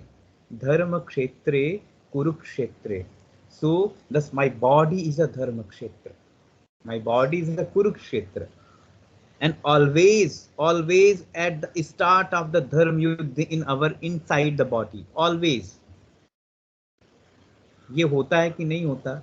हमारे मन में भी झगड़े हैं, कई झगड़े हैं, कई लड़ाई। धर्म युद्ध का मतलब क्या है? धर्म को बचाने के लिए जो युद्ध चलते, जिसको राइटियस वॉर कहते हैं, वो हमेशा चलता है। मन कुछ और कहता है, इंद्रियां कुछ और कहती हैं, बुद्धि कुछ और कहते हैं, और बस हम चलते जा रहे हैं, जो मन में आ रहा है करते जा रहे हैं। तो आप जो करते जा रहे हैं, क्या वो आपको संतुष्टि दे रही है? क्या वो आपको ठहराव दे रही है? क्या वो एक पल के लिए आपको सुकून दे रही है? क्या वो आपको एक पीस दे रही है, एक स्टेट ऑफ ट्रांस दे रही है? तो नहीं दे रही है, तो इसका मतलब कि धर्म युद्ध चालू है। और उस धर्म युद्ध में between the Pandavas and the Kaurava, हमारे अंदर पांडव, सो पांडव और Kaurava, so Kaurava is a destructive energy. Kaurava को क्या कहते हैं? It is a destructive energy, and the Pandava is the constructive energy. So Pandava is the constructive energy and Kaurava is the destructive energies. और जहां अर्जुन को सबसे बड़ी समस्या आ गई, मॉरल डायलेमा, नैतिक रूप से परेशान है वो। और देखिए कितना अच्छा है, हमारी लाइफ का सबसे बड़ी हमारी गड़बड़ी क्या है? हम बहुत नैतिक होते हैं, हम बहुत मॉरल डायलेमा में हम भी लोग होते हैं। ये करें कि नहीं करें, इसको करना चाहिए कि नहीं करना चाहिए, ये चीज़ें होनी चाहिए कि नहीं होनी चाहिए। मॉरल डायलेमा देखिए कितना है हमारी ज़िंदगी में, हम कितने मॉरल हैं। तो यहाँ पर कृष्ण अर्जुन को समझाते हैं उसकी मॉरलिटी को एक तरफ रख के, कि भाई अपनी मॉरलिटी को जो है वो एक तरफ रखो, और बिना मॉरलिटी के भी अपने आप को समझने की कोशिश करो, और रियलिस्टिक सिचुएशन देखिए, ना कि मॉरल सिचुएशन। यदि आप समाज में हैं तो नो डाउट समाज के बंधन भी हैं, समाज के नीति और समाज के नियम भी हैं, लेकिन अर्जुन कृष्ण से क्या कह रहे हैं, है ना? अर्जुन कृष्ण से कह रहे हैं कि साहब हम कैसे करें, हमसे तो नहीं हो पा रहा। तो कृष्ण अर्जुन को समझा रहे हैं कि समाज के बंधन एक तरफ और तुम्हारा धर्म एक तरफ। तो धर्म क्या है? धर्म जो तुमने धारण किया है, हमने बुद्धि की, है ना, फॉर्म देखा ना, बुद्धि के जो धर्म है, हमने इसको देखने की कोशिश की थी। तो यहाँ कृष्ण अर्जुन को क्या समझाते हैं कि जो तुम्हारा रियल नेचर है, जो तुम्हारा इसेंस नेचर है, जो तुम्हारे अंदर की गड़बड़ियाँ, जो तुम्हारे अंदर की चीज़ों को बढ़ा रही है, वो अधर्म है, और तुम्हारी जिम्मेदारी बनती है कि इस अधर्म को बाहर करो, और अधर्म को बाहर करने के लिए आप वार करना पड़ेगा, राइट, यस वार। वो एक जगह है ना, और ये वो है जिसमें भगवान कृष्ण को काफी लोगों ने क्रिटिसाइज किया। There are no peace in the war कहते हैं ना, so there are no peace after war in the peace, ये कहा जाता है। लेकिन अर्जुन क्या कहता है? अर्जुन कहते हैं कि सर लड़ाई के बाद तो सब खत्म हो जाएगा, लोग रहेंगे नहीं, तो फिर ऐसी पीस का क्या मतलब हुआ? हमारे अपने ही नहीं रहेंगे तो ऐसी पीस का क्या मतलब हुआ? तो हमें नहीं चाहिए साहब ऐसी पीस, हमें ऐसी पीस नहीं चाहिए। आप रख लो अपनी लड़ाई, मैं नहीं लड़ूंगा। तब भगवान बोलते हैं कि साहब तुम्हारे अंदर से जो मॉरल डायलेमा है ना, अब नैतिक रूप से जो तुम्हारे अंदर का उभार है, नैतिक रूप से जो तुम डोमिनेंट हो रहे, ये तुम्हें तकलीफ में देके जा रहा है। तो मॉरलिटी कई बार एक तरफ रखिए, क्योंकि कई बार हमारी मॉरलिटी हमारे पतन का कारण होती है। तो क्या फिर ये कहें कि साहब मॉरल नहीं होना चाहिए? नहीं, मॉरल होना चाहिए, लेकिन कब हमें मॉरल होना है और कब हमें रियल होना है, ये हमें देखना चाहिए। तो ये in case suppose to be कि आपके सामने कोई ऐसा व्यक्ति है ना, जो आपको बराबर परेशान कर रहा है, आपको बराबर गाली गलौज कर रहा है, तो आपकी मॉरलिटी क्या कहती है? ठीक है, गाली देने दो ना यार, हमें उपेक्षा करनी चाहिए, इट्स वेरी गुड, उपेक्षा करते जाइए। एक दिन किया इट्स वेरी गुड, दूसरे दिन किया इट्स वेरी गुड, तीसरे दिन किया इट्स वेरी गुड, चौथे दिन किया इट्स वेरी गुड। लेकिन वो गलत ही है, वो व्यक्ति गलत ही है। वो उन लोगों की तरह नहीं कि आप नहीं जवाब दे रहे हो तो वो नहीं आपको कुछ कहेगा। 5वें दिन वो आपके घर आ गया और फिजिकल वायलेंस करने लगा, मारपीट करने लगा, तो अब आप यहाँ पे क्या करोगे? तो आत्मरक्षा के लिए तो कुछ तो करेंगे ना आप, कि आप ये कहेंगे अरे नहीं साहब हम इनसे क्या झगड़ना, हमें माफ़ करना चाहिए, जाओ। नहीं, क्षमा करना भी बहादुरों को शोभा देता। आप कहेंगे कि साहब हमने जा तुझे माफ़ किया, तो आपका कहना क्या है? फिर आप कमज़ोर हैं। आप मजबूत दिल के हो, फिर समझ में आए। अब एक चूहा और शेर की लड़ाई हो रही थी, तो चूहे ने शेर से कहा कि जा तेरे को मैंने माफ़ कर दिया, जा। तो चूहे ने शेर को कहा कि जब मैंने तेरे को माफ़ कर दिया, तो चूहे को ये थोड़ी ना समझ में आ रहा है कि साहब वो है कौन? वो शेर है, एक पंजा मारेगा चूहा बिखर जाएगा, ठीक है। और यदि हाँ शेर चूहे से कहेगी कि जब तेरे को मैंने माफ़ किया, तो ये ज़्यादा सटीक लगता है। तो आप किसको माफ़ कर रहे हैं, किस संदर्भ में माफ़ कर रहे हैं, और आपका दिल कैसा है, किस स्टेट के हैं? आप मजबूत स्टेट के हैं तो आप माफ़ करिए, इज़ वेरी गुड, है ना। और आप फेस भी करिए, दोनों करिए। तो यहाँ पे नैतिकता कई बार हमारे पतन का कारण होती है। तो जब वो व्यक्ति आपको परेशान कर रहा है, तो फिर आप फाइनली क्या करेंगे? आप आत्मरक्षा तो करेंगे ना, आप आत्मरक्षा तो करेंगे। तो आत्मरक्षा के लिए उठाए गए अभ्यास, यहाँ कृष्ण कहते हैं आत्मरक्षा के लिए उठाए गए कदम जो हैं वो आपके धर्म युद्ध, वही आपका राइटियस वॉर है, जहाँ आप सेल्फ डिफेंस की बात करते हैं। तो मन ऐसे न जाने कितने सारे ऐसे थॉट हमारे अंदर हो रहे होते हैं, और हमें धर्म युद्ध करना चाहिए। हम डेली टू डेली हम सोशल मीडिया में हैं, हम डेली अपनी लाइफ को इतना एक्सट्रोवर्जन कर रहे हैं, इतना एम्बिशियस हो गए हैं। महत्वाकांक्षी बनना अच्छी बात है, बट ओवर एम्बिशियस तो कई बार सत्यानाश कर दे रहा है। क्योंकि आपके जो चीज़ें हैं, आप एम्बिशियस हो तो गए हैं, लेकिन level of Karma, level of state, level of potentiality आपको अपनी पता नहीं है। बस आप चलते जा रहे हैं। क्यों? क्योंकि मेरे दोस्त ने ऐसा कर लिया तो मुझे भी करना है, मेरे पड़ोसी ने ऐसा कर लिया तो मुझे भी करना है। तो इस तरीके से हम एम्बिशियस होते जा रहे हैं, है ना? तो यहाँ भगवान कृष्ण की बातें बड़ी अच्छी है कि ऐसी मन में कई ख्याल आते हैं।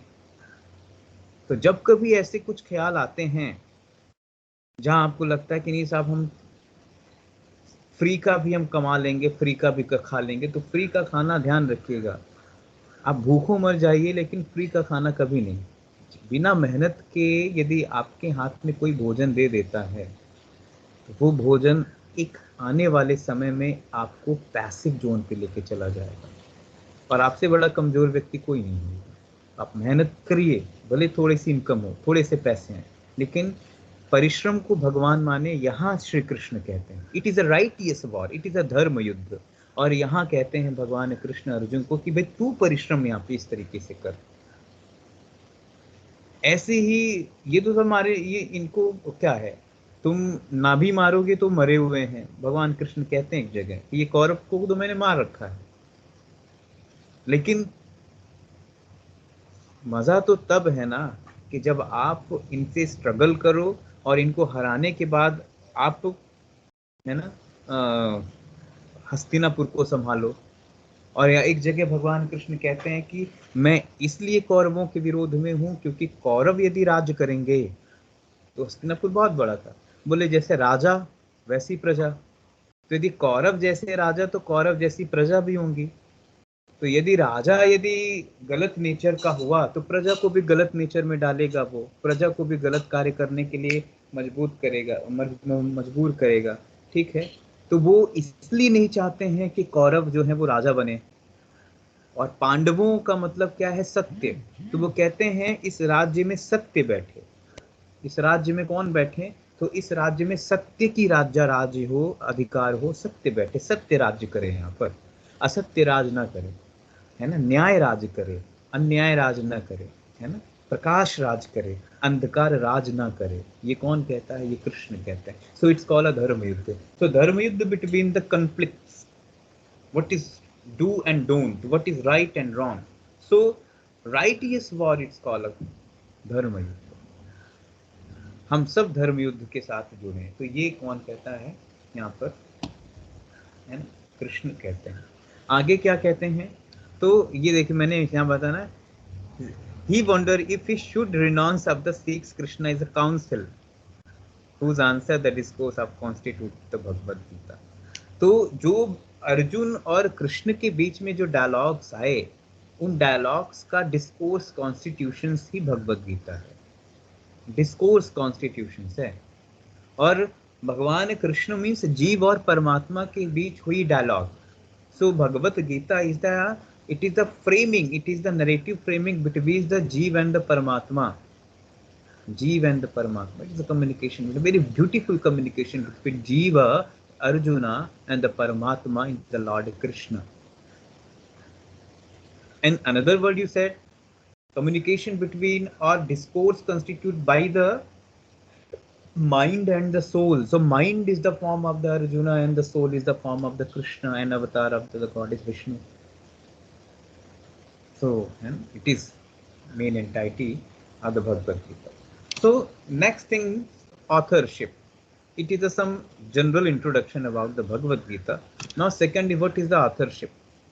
So authorship means that in the Indian tradition, the Bhagavad Gita as well as the epic of Mahabharata, है ना, सभी जानते हैं, अभी हमने बताया महाभारत से लिया गया है भगवद गीता, और of which it is part is attribute sage Vyas.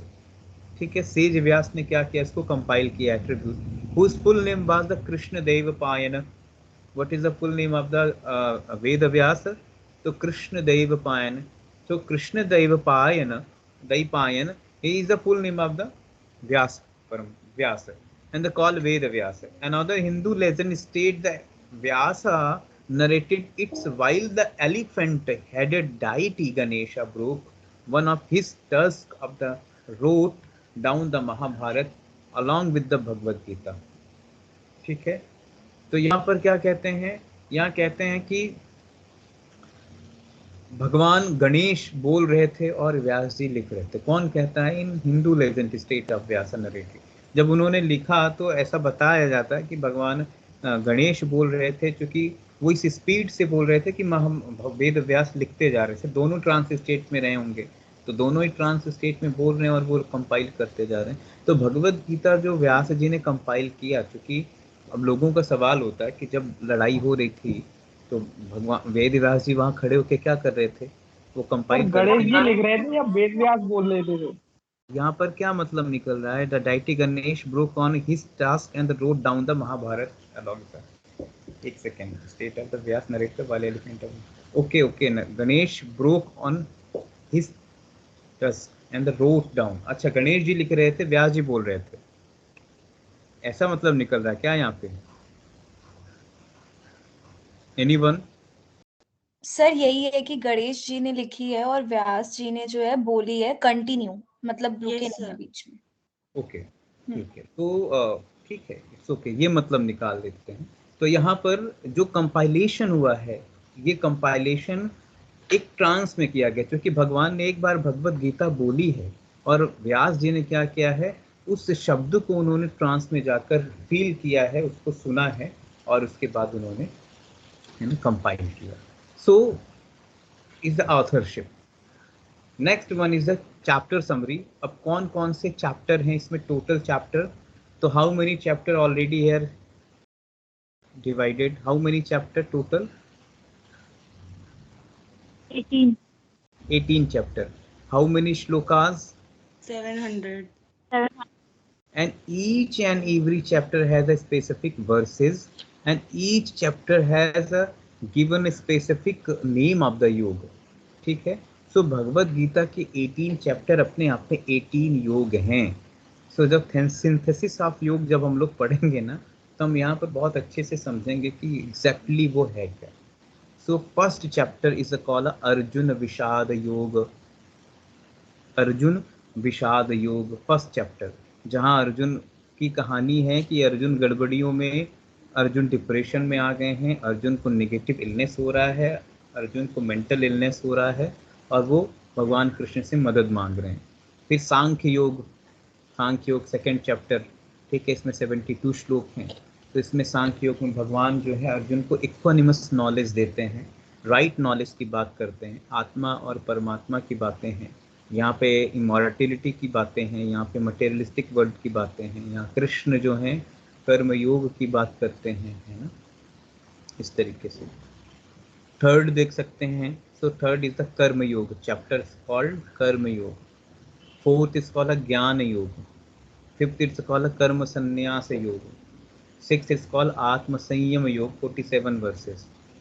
7 is called विज्ञान योग, है ना। 8 इज कॉल्ड अक्षर परम ब्रह्म योग। तो अक्षर परम ब्रह्म योग is the 8th chapter, 28 verses in consider here. राज विद्या राजगुह योग, ठीक है। अच्छा, एक चीज और है, आप अलग अलग पब्लिकेशंस को देखेंगे ना, अलग अलग राइटर्स की बुक देखेंगे, तो इसमें आपको भगवत गीता के अलग अलग फॉर्म दिखेंगे। कुछ लोगों ने पहले चैप्टर को अर्जुन विषाद योग कहा, तो कुछ लोगों ने कुछ और कहा है, लेकिन उसका मतलब जो है वो विषाद योग ही समझ में आ रहा है। फिर 7 के बाद 8, 9, 10 चैप्टर में विभूति विस्तार योग, तो इसमें 42 श्लोक आर कंसीडर्ड। फिर 11 चैप्टर जो है वो विश्व स्वरूप योग दर्शन योग है, जहाँ भगवान अपना पूरा 24 अवतार दिखाते हैं, एक है ना यूनिवर्सल फॉर्म दिखाते हैं अर्जुन को। 55 श्लोक इसमें हैं। फिर भक्ति योग जो है वो 20 श्लोका के साथ है।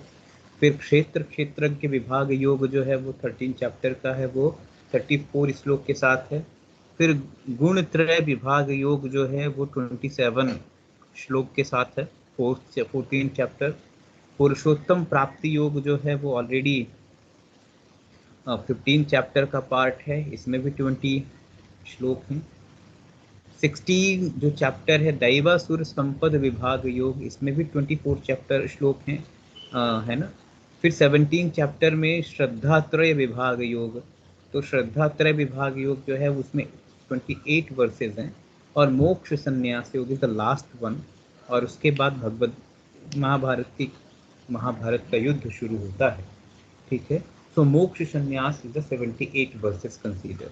So total 18 chapter means 18 type of yogic ideology, 18 type of integrity, 18 type of yogic vision, 18 type of synthesis of the yoga. And the verses, so here verses is already number wise number is mentioned है, ठीक है। ये verses यहाँ पर already mentioned है, एक ही जगह पे सारी चीजें आपको दे दी हैं, इसलिए आसानी होगी, है ना, देखना। दूसरा, एक मेरे पास और पीपीटी है, सॉरी पीडीएफ है, उस पीडीएफ में थोड़ा थोड़ा हमने इसेंस निकाला है कि इन चैप्टर्स में क्या है, पहले चैप्टर्स में क्या है, बहुत थोड़ा सा है, बहुत थोड़ा सा है। तो आपको मैं ये शेयर करूँगा, आप देख लीजिएगा।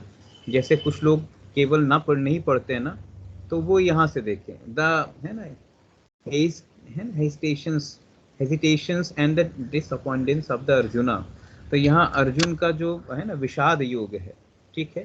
सो क्या हो रहा है, hesitation and disappointment Arjun arise because of his concern for dharma, ठीक है। तो इसमें जो भी बातें हैं, फिर सेकंड चैप्टर आप देखिए सांख्य थियरी यहाँ पर, तो सेकंड चैप्टर को सांख्य योग कहा, वहाँ देखा ऑलरेडी लिखा हुआ है सांख्य योग है एंड योग प्रैक्टिस। तो सेकंड चैप्टर में भगवान कृष्ण कौन से चैप्टर में क्या और कौन से श्लोक में क्या, कौन से श्लोक में क्या, ये सारी चीजें बताई है। जैसे after Arjun resolve not the fight in the verse 11 to 37, Krishna advance 4 reason why Arjun should fight, ठीक है। So first embodied self, second is the must is the born of die, and the what is the die must be born again. Third is the it is the duty of the kshatriya, and the fourth one is the Arjun would lose the face and the back out of the battle, है ना। तो ये जो श्लोक हैं, इन श्लोक से आप अर्जुन कृष्ण को देख सकते हैं कि कृष्ण कैसे समझा रहे हैं। फिर आप ये भी देखें, नीचे आएंगे तो यहाँ पे और बढ़िया बातें की है, कर्मयोग की बातें यहाँ पर थोड़ी सी हो ही गई हैं, थोड़ा सा सीक्रेट ऑफ की बात की है ना, सीक्रेसी। और उसके आगे फिर थर्ड चैप्टर में भी कर्मयोग बहुत अच्छे से समझाया है। फिर आप थर्ड चैप्टर देखिए, कर्मयोग और द मेथड ऑफ वर्क, है ना, हमें काम कैसे करना है, हमें सोसाइटी में किस तरीके से एग्जिस्ट रहना है, हमें काम किस तरीके से करना है, ये तो कर्मयोग। तो यहाँ देखिए कर्मयोग के बारे में भगवान कृष्ण ने इस वर्सेस में समझाया और बहुत प्यारे तरीके से समझाया कि क्या कर्मयोग है। हम लोग जब कर्मयोग की स्लाइड देखेंगे बहुत अच्छे से और डिटेल्ड में देखेंगे, और डेली लाइफ में हम क्या कर रहे हैं, कर्म के प्रिंसिपल या कर्म की गति, कर्म के motions, the motion of Karma कैसे काम करते हैं, the secret of the Karma, है ना, ये कैसे वर्क करता है हम उसको देखेंगे। फिर फोर्थ चैप्टर में देखिए द वे ऑफ नॉलेज, है ना, ज्ञान योग है। ट्रू रियंसिएशन, कर्म संन्यास की बात है ना, द ट्रू योग, है ना। फिर 7 चैप्टर में गॉड एंड द वर्ल्ड, है ना, इन्होंने अलग से नाम दिया है। फिर 8 चैप्टर में the course of the cosmic evolution. फिर 9th में देखिए कितना सुंदर दिया, the course of the cosmic, the Lord is more than his creation, ये देखिए 9th चैप्टर। फिर 10 the God is the source of all. इन्होंने बहुत सिंपल तरीके से दे रखा है, जैसे आप अभी देख रहे थे कि वहाँ पर ये सन्यासी योग, भक्ति योग, ज्ञान योग, ऐसे करके योग शब्द जुड़ा है। यहाँ पर इन्होंने बहुत सुंदर तरीके से, सिंपल तरीके से रखा, the God is the source of all, the Lord is transform, है ना। 12 का देखिए क्या है, तो 12 chapter the worship of the person Lord is a better than meditation and the absolute, ठीक है। फिर body called the field and soul called the knower of the field and the discrimination between them, क्षेत्रज्ञ जिसकी बात है। फिर immortal की बात आई, द मिस्टिकल, है ना, father of all beings, the tree of life, कि हमारे जीवन में ट्री ऑफ लाइफ को हम कैसे देखें, and the nature of god like the demonic mind, ठीक है, and the three modes apply to religious phenomena, और 18 चैप्टर इज द। सो इन्होंने, है ना, इस तरीके से समझाया भी है, तो ये भी हम आपसे शेयर करेंगे थोड़ा थोड़ा। और अच्छी चीज़ क्या है, इनकी जो सबसे बड़ी खासियत है वो ये है कि कौन से श्लोक से कौन से श्लोक में क्या बातें हुई हैं, थोड़ा सा उसका एसेंस भी इन्होंने लिखा हुआ। तो एसेंस लिखने की कोशिश अच्छी है इनकी, तो आप उसको भी पढ़ लीजिएगा, ठीक है। गीता टीच, गीता हमें क्या टीच कर रही है, तो गीता टीच अबाउट लिविंग, जीवन कैसे जीना है। So also you write down here about life style management, about art of living, about the beautiful skillful life, लिख लीजिए। So Gita teach the about living, the life style management, the art of living.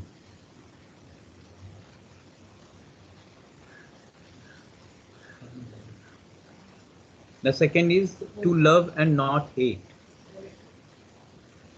So to love and not hate. So here is the concept of कि है ना, तो किस तरीके से अब आप बोलें कि साहब भगवत गीता में प्रेम की भाषा कहाँ देखने को मिलती है? भगवत गीता में तो झगड़े हो रहे हैं, भगवान लड़ाई करवा रहे हैं, सब कुछ झगड़े करा रहे हैं, लेकिन जो भगवत गीता में भक्ति योग है, भगवान ने जो भक्ति का मार्ग समझाया है, easiest the Joy of harmony, it is the easiest pathway of the योग, इट्स कॉल्ड अ भक्ति योग, ठीक है? तो उसको समझाने की कोशिश की है ना? तो वो है the pathway of the love, है ना? And second thing is the bliss of devotion, it is also भक्ति योग, and existence of the Atman in everywhere, है ना? आत्मा हर जगह है, सर्वत्र सर्वव्यापी है। वो जो सेकेंड चैप्टर आप पढ़ेंगे उसमें हम लोग थोड़ा थोड़ा देखेंगे। और क्या गीता के बारे में है? आत्मन यूनाइट्स एवरी लिविंग, है ना? And all should aspire to reach Paramatma, सभी जो हैं वो भगवान की तरफ आसानी से जा सकते हैं, सभी परमात्मा की तरफ आसानी से जा सकते हैं, ठीक है? अब major important topic is the commentary on the Bhagavad Gita.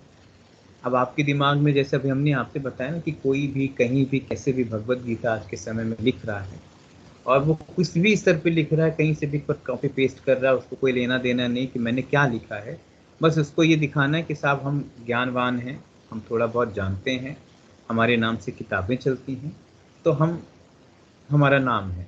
इस तरीके से वो इस इंटेंशन के साथ चीज़ें लिख रहे हैं। लेकिन सवाल है कि क्या ऐसी किताबें पढ़नी चाहिए या जो यहाँ पर मैंने मेंशन की है वो देखना चाहिए? तो हम लोग कोशिश करते हैं इन बुक्स को पढ़ते हैं।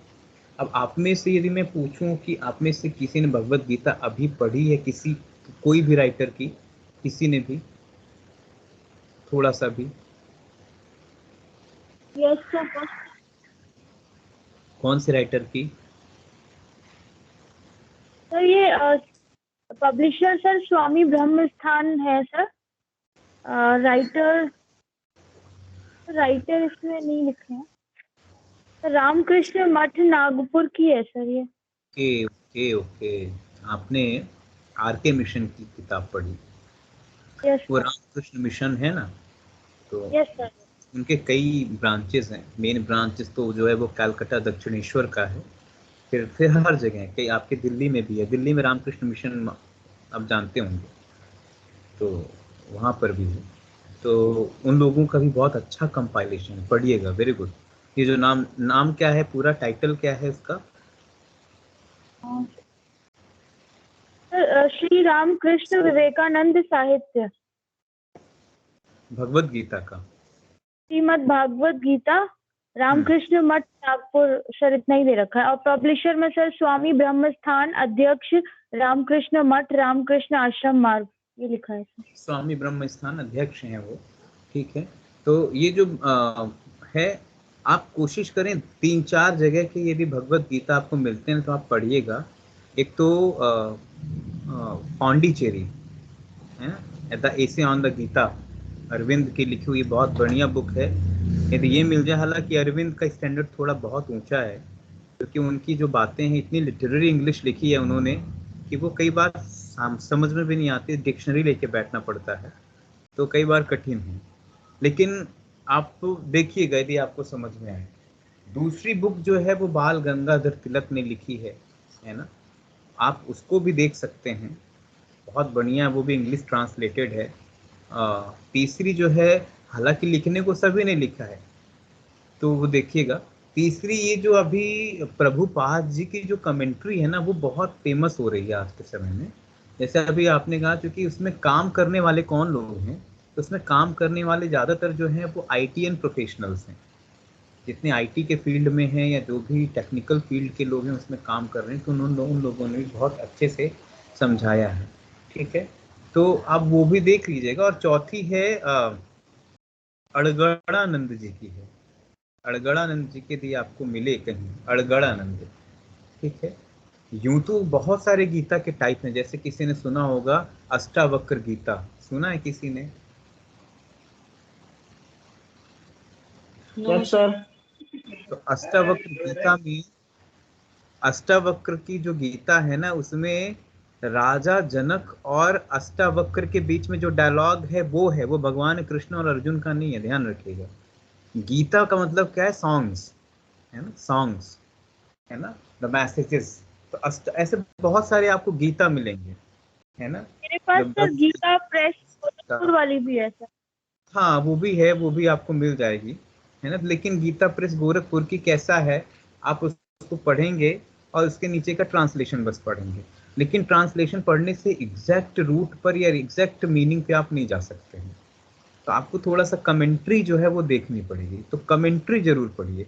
मतलब वो जो श्लोक का जो डिटेल्ड है ना, तो आप करिए। और आपको यदि कमिटमेंट करें कि हम डेली कोई एक श्लोक को डिटेल्ड पढ़ेंगे, डेली कोई एक श्लोक, तो आप देखें कि कम से कम एक साल भर में आप आधी गीता पढ़ डालेंगे। एक साल भर में आधी गीता, ये बड़ा टास्क नहीं है, छोटा टास्क है, लेकिन बड़ी बात है, ठीक है।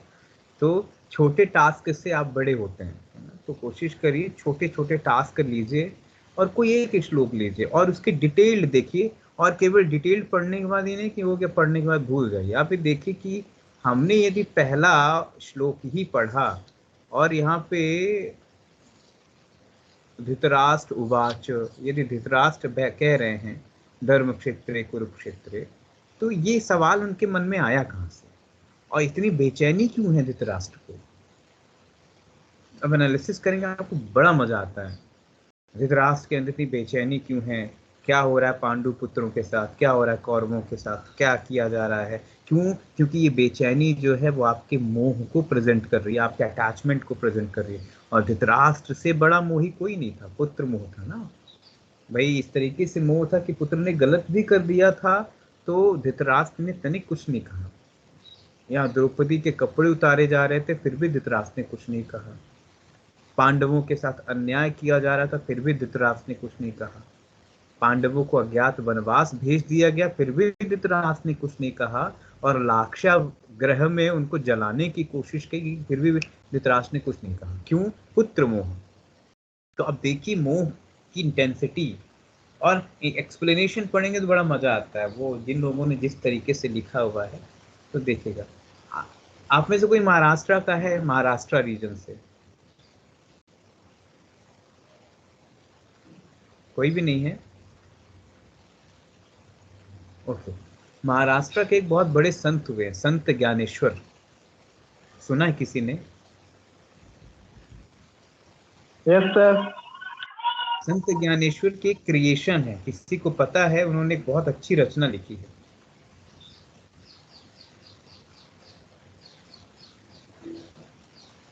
किसी को पता है?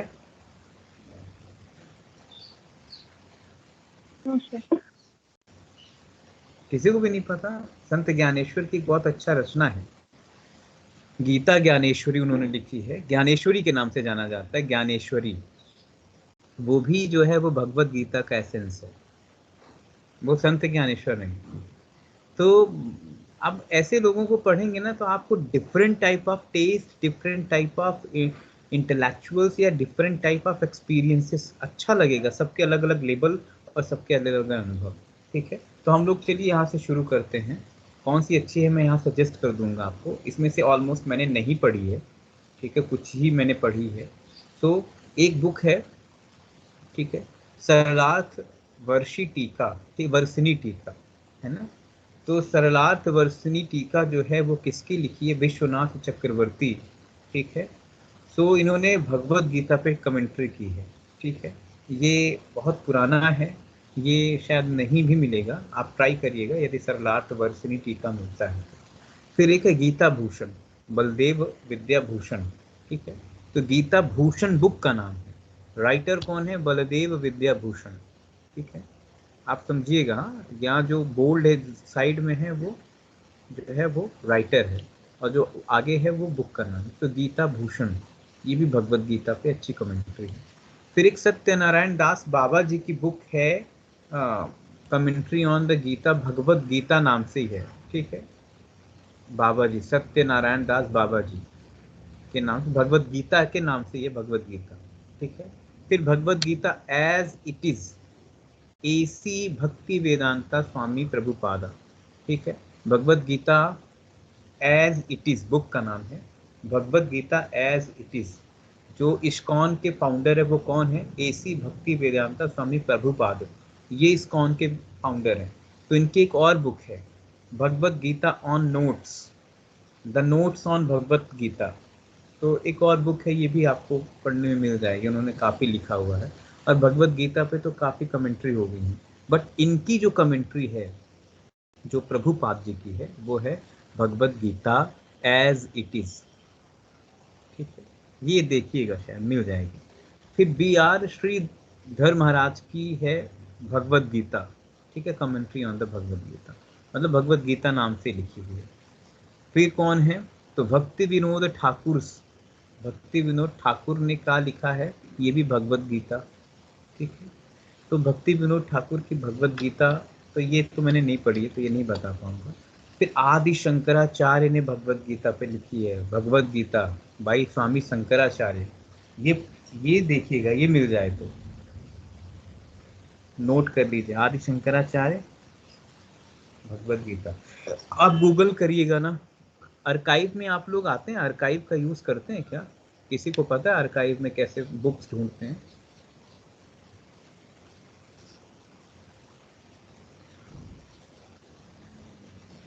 किसी को पता है? एनीवन?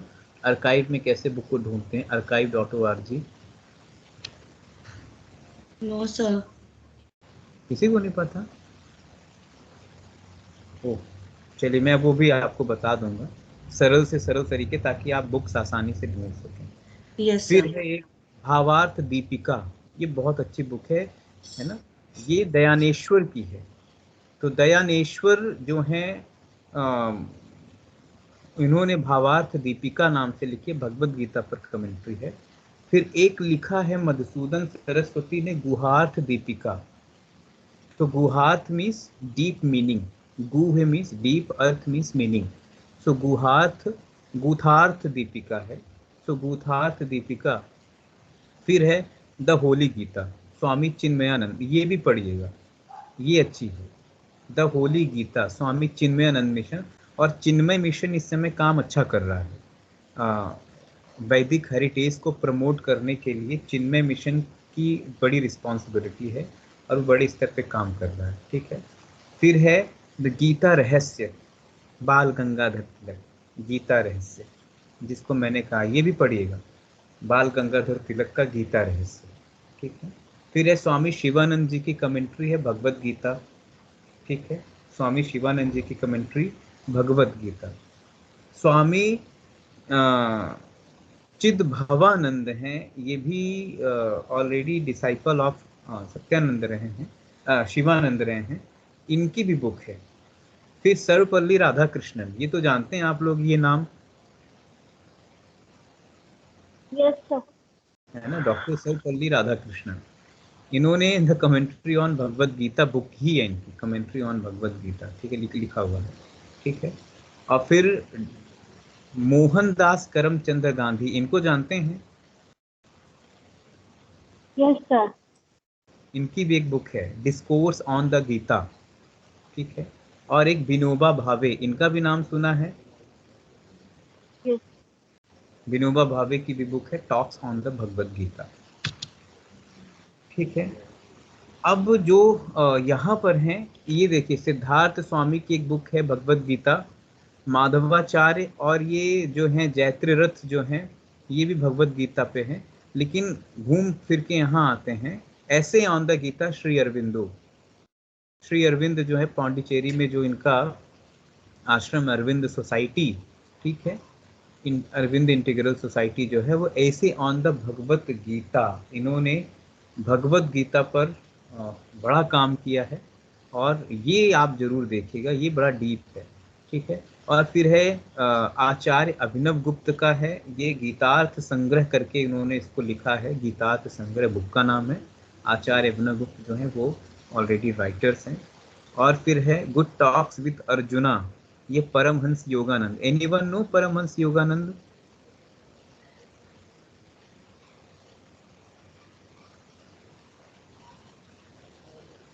कोई जानता है परमहंस योगानंद को? No sir. The autobiography of yogi सुनी है?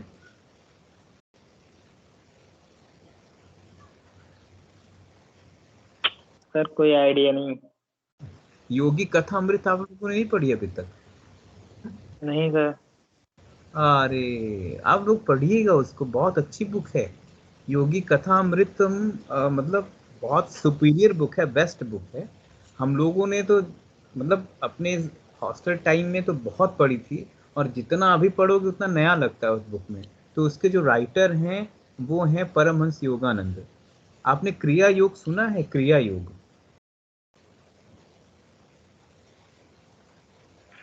सुना नो था सर। ऐसा किया है। क्रिया योग पतंजलि यस वाला सर, नहीं, सुना है। तप स्वाध्याय ईश्वर परिधानी नित्य क्रिया योग, ये नहीं।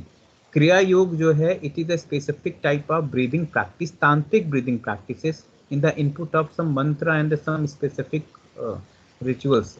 तो इसमें क्रिया योग में बेस्ड ऑन ब्रीदिंग प्रैक्टिस है। और ये फाउंडर जो हैं वो रहे महावतार बाबा। महावतार बाबा के जो डिसाइपल्स थे वो थे स्वामी लाहड़ी महाशय। लाहड़ी महाशय के जो डिसाइपल थे युक्तेश्वरानंद गिरी जी, और उनके डिसाइपल थे ये परमहंस योगानंद। तो परमहंस योगानंद बहुत इनलाइटेंड थे, और विवेकानंद जैसे 1893 में शिकागो गए थे एक धर्म सभा सम्मेलन करने, ऐसे ही परमहंस को सेम उसी रैंक पे, उसी गेस्ट प्रोटोकॉल पे अमेरिका बुलाया गया था। और उन्होंने पहला पहला उन्होंने कैलिफोर्निया में सोसाइटी खोली जिसका नाम है योगदा सोसाइटी। योगदा सोसाइटी, ठीक है, योगदा सोसाइटी कैलिफोर्निया, बहुत बड़ा है, क्रिया योग पर बनाया गया है। तो इनकी बहुत फेमस बुक है गुड टॉक्स, है ना, God talks with the arjuna, है ना, तो भगवान का अर्जुन से संवाद, ठीक है, ये बुक हम देख सकते हैं, ठीक है। Now last slide is the lesson from the Bhagavad Gita is a very important. हमें क्या सीखना है भगवद गीता से? So the physical world all delusion, do not create prayer and ruminate, hold fast to the awareness that you are the following a path, that exact path which you are intended to be following. भगवान कृष्ण अर्जुन को कई रास्ते समझाते हैं, कई रास्ते, कर्म योग का मार्ग समझाते हैं, ध्यान योग का मार्ग समझाते हैं, राज योग का मार्ग समझाते हैं, हठ योग का मार्ग समझाते हैं, भक्ति योग का मार्ग समझाते हैं। और उसमें वो क्या कहते हैं? Which you are intended to be following, जो आपको ठीक लगे, है ना, जिसमें जिस रास्ते में आप बढ़ सकते हैं बढ़ें, और घूम फिर के आप उसे अल्टीमेट को जा पाएंगे। So choose your path based on your nature, whether it be karma yoga, the path of the action, whether it's a jnana yoga, the path of the knowledge or the wisdom, whether it's a raj yoga, the path of the meditation or the mastery of the mind, and whether it's a bhakti yoga, the path of the devotion or the love. So all paths lead to divinity, all paths are divine, and you are divine. Now third thing is how I enter the truth is irrelevant. So whether you call or your path Christians, you know, your path Christians, Hindus, Jewish, Buddhism, Islams, it's not important. All paths lead to divinity. If your focus on right action, the action for the greater good, you know, offering the action without attachment, you will arrive the light. You are light. So it is the some lessons already mentioned in Bhagavad Gita. So the importance lies in that letting go, just be, you know, be trust in the self, you know? So act out of love with no attachment to the outcome. So have faith in knowledge of oneness, and simply know that there is no much more infinite more beyond what can be seen, you know, felt, heard by your physical sense. तो यहाँ पर individual differences की बात हो रही है, individual experiences की बात भगवान कृष्ण अर्जुन से कर रहे हैं, ठीक है, जो कि ज़्यादा इम्पॉर्टेंट है, ठीक है। तो इस तरीके से ये जो लेसन्स हैं भगवद गीता के, है ना, वो हमें एक अलग तरीके से समझना चाहिए। तो ये जो इंट्रोडक्शन है हम लोगों ने आज इसको देखा, तो कुछ हम लेसन्स को एक बार रिवीजन में भी लेके आए। तो हमने लेसन्स को देखा, उसके बाद हमने कुछ स्पेसिफिक कमेंट्री को देखा, और मेजर 3 या 4 कमेंट्री की बात मैंने की थी, लेकिन यहाँ थोड़ी सी ज़्यादा भी हो गई हैं। So god talk with the Arjuna Paramahansa Yogananda, ये तो मैं, ये भी ज़रूर देखिएगा ये बुक्स, क्योंकि परमहंस योगानंद की जितनी भी बुक्स हैं it's based on the experience, it's based on the experience. और परमहंस योगानंद की बुक की बात कर रहा हूँ। आचार्य शंकराचार्य की भी बुक आप एक बार देख सकते हैं। देन ऐसे ऑन द गीता श्री अरविंदो है ना, इनकी भी आप एक बार बुक्स देखिएगा, वो भी बहुत ही डीप रूटेड है, डीप मीनिंग वाली बुक है। फिर आप इधर discourse on the Gita Mohandas Karamchand, मतलब गांधी जी को यदि आप लोग पढ़ते हैं तो गांधी को यदि पसंद करते हैं तो आप उनकी भी बुक्स देख सकते हैं। And the talk on the Bhagavad Gita Vinoba Bhave, English में है ऑलरेडी, आप देख सकते हैं। विनोबा भावे महाराष्ट्रियन, ऑलरेडी उनकी महाराष्ट्रियन मराठी में भी कुछ किताबें रही हैं।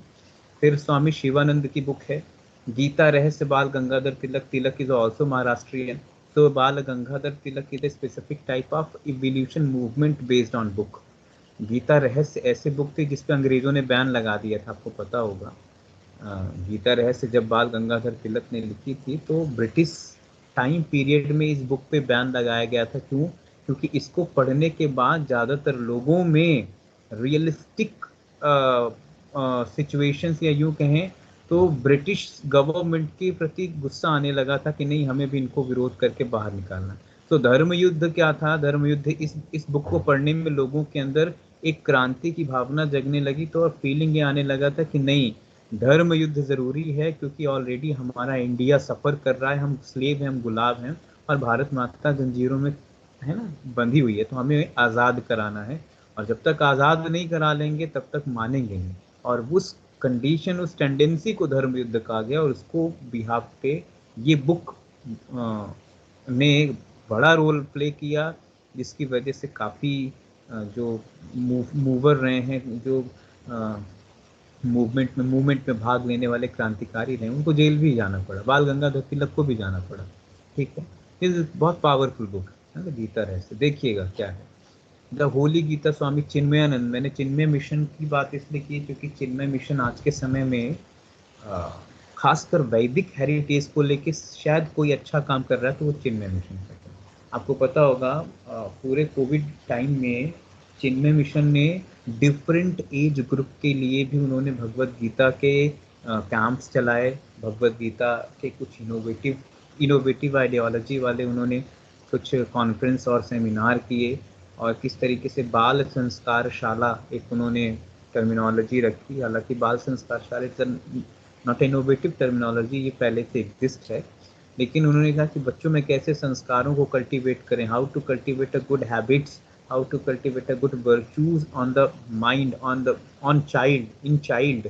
So they already think innovative, और उन्हें बहुत इनोवेटिव करके भगवत गीता जैसी चीज़ों को, वेद की जैसी चीज़ों को उन्होंने सामने लाना शुरू किया, सामने लाए और इसको प्रेजेंट किया। ठीक है, तो ये चिन्मय मिशन का तो आपको सुनना चाहिए मेरे हिसाब से। वो बहुत परफेक्ट है, उनका काम परफेक्ट है, उनकी सारी चीज़ें बड़ी अच्छी चल रही हैं। ठीक है, तो एक बार देखें। आदि शंकराचार्य की जो commentary on the Bhagavad Gita है, आप इसको भी एक बार देखने की कोशिश करिएगा, ये भी मिलती तो इट्स वेरी गुड, बहुत अच्छा है।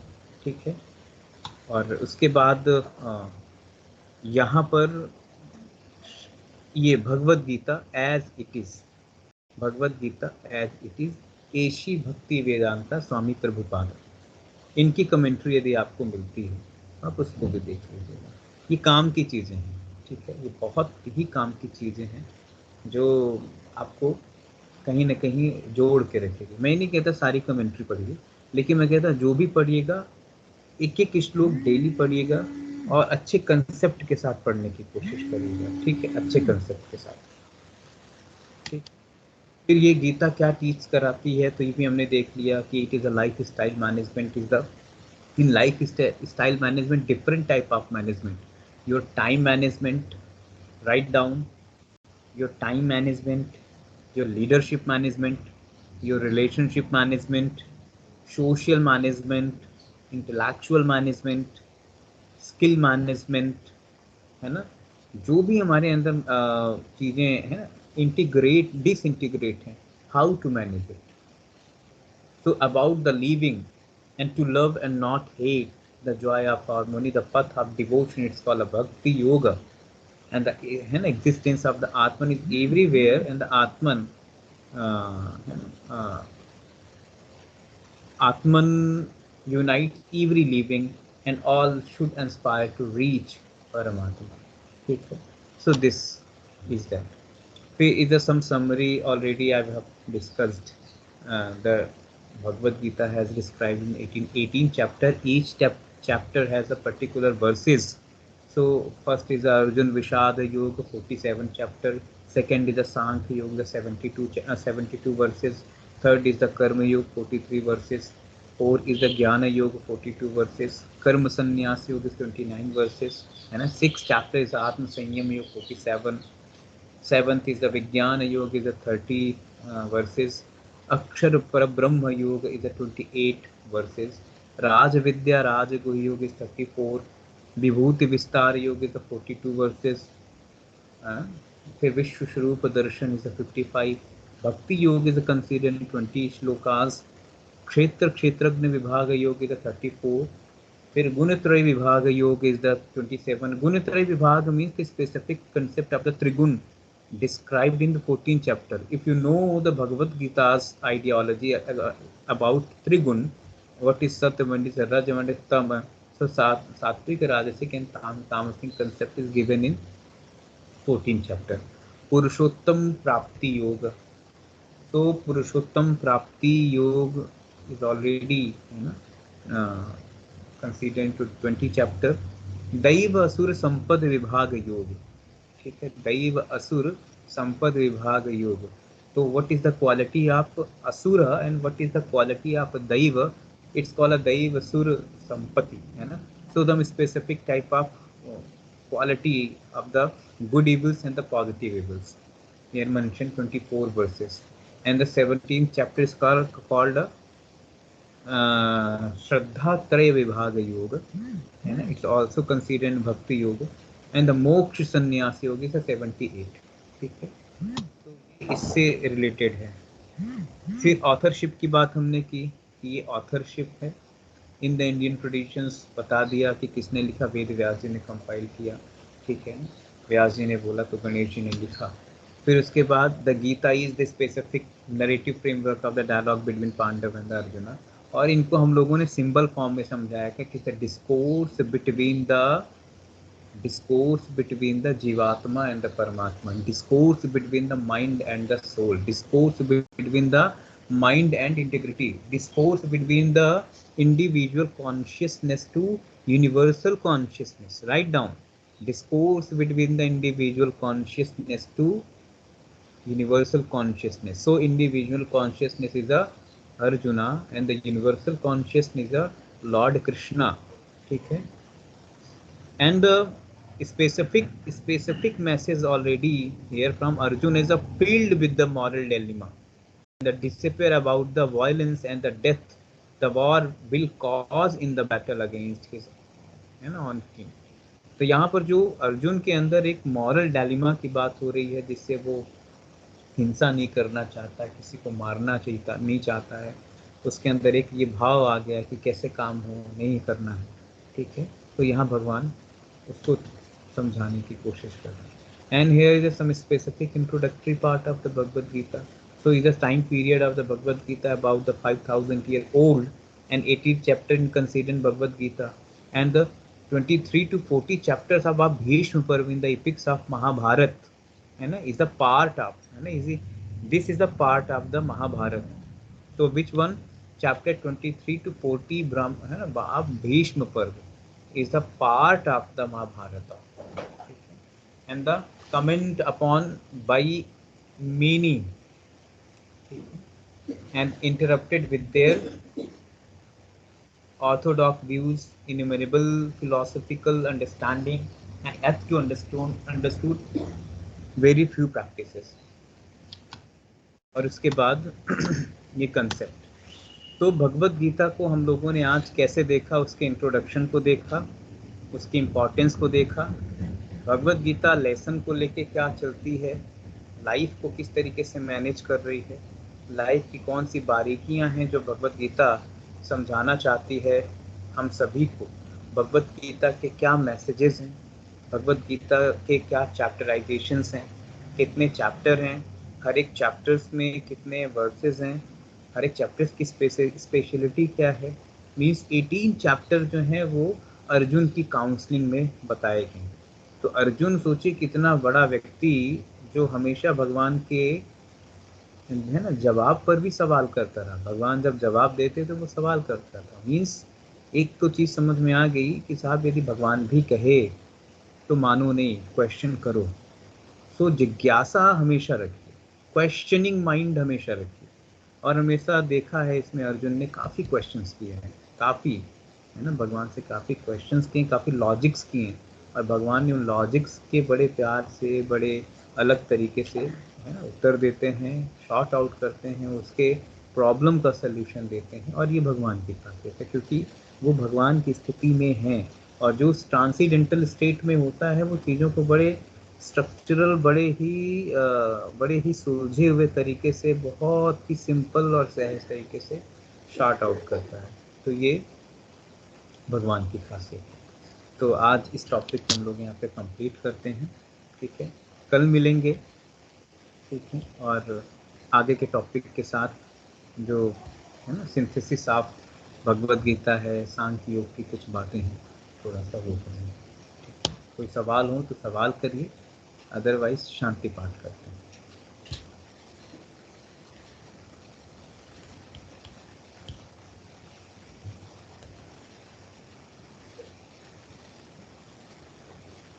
कोई क्वेश्चन?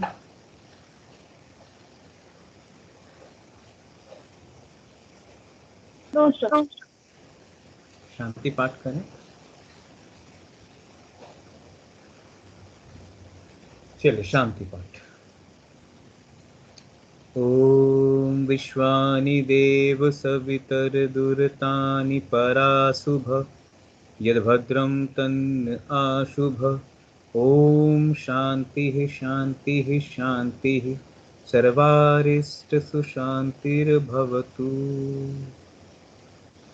आपके सिलेबस में हम लोग जिस तरीके से बढ़ रहे हैं ना, तो कोशिश करेंगे, सीक्वेंस में अभी चल रहे हैं, लेकिन बीच में थोड़ा सा मूव करेंगे। मूव करने का मतलब क्या है? कर्म योग पढ़ेंगे, भक्ति योग पढ़ेंगे, ज्ञान योग पढ़ेंगे, क्योंकि ये बेसिक हैं, ये बहुत ही बेसिक्स हैं जो आपके लिए बहुत इम्पॉर्टेंट हैं। और इस कर्म योग, ज्ञान योग, भक्ति योग के सेशंस भी में हम लोग करेंगे, साथ ही साथ और भी जो कंसेप्ट है छोटे मोटे। तो जहाँ जो चीज़ें रिपीट हो रही हैं मैं उसको ज़रूर कहूँगा कि ये रिपीट है, ये इसमें आ गया है, ये रिपीट है, ये इसमें ये पढ़ लिया है ना। तो बेसिक उतना ही पढ़ेंगे जितना आपके लेवल का है।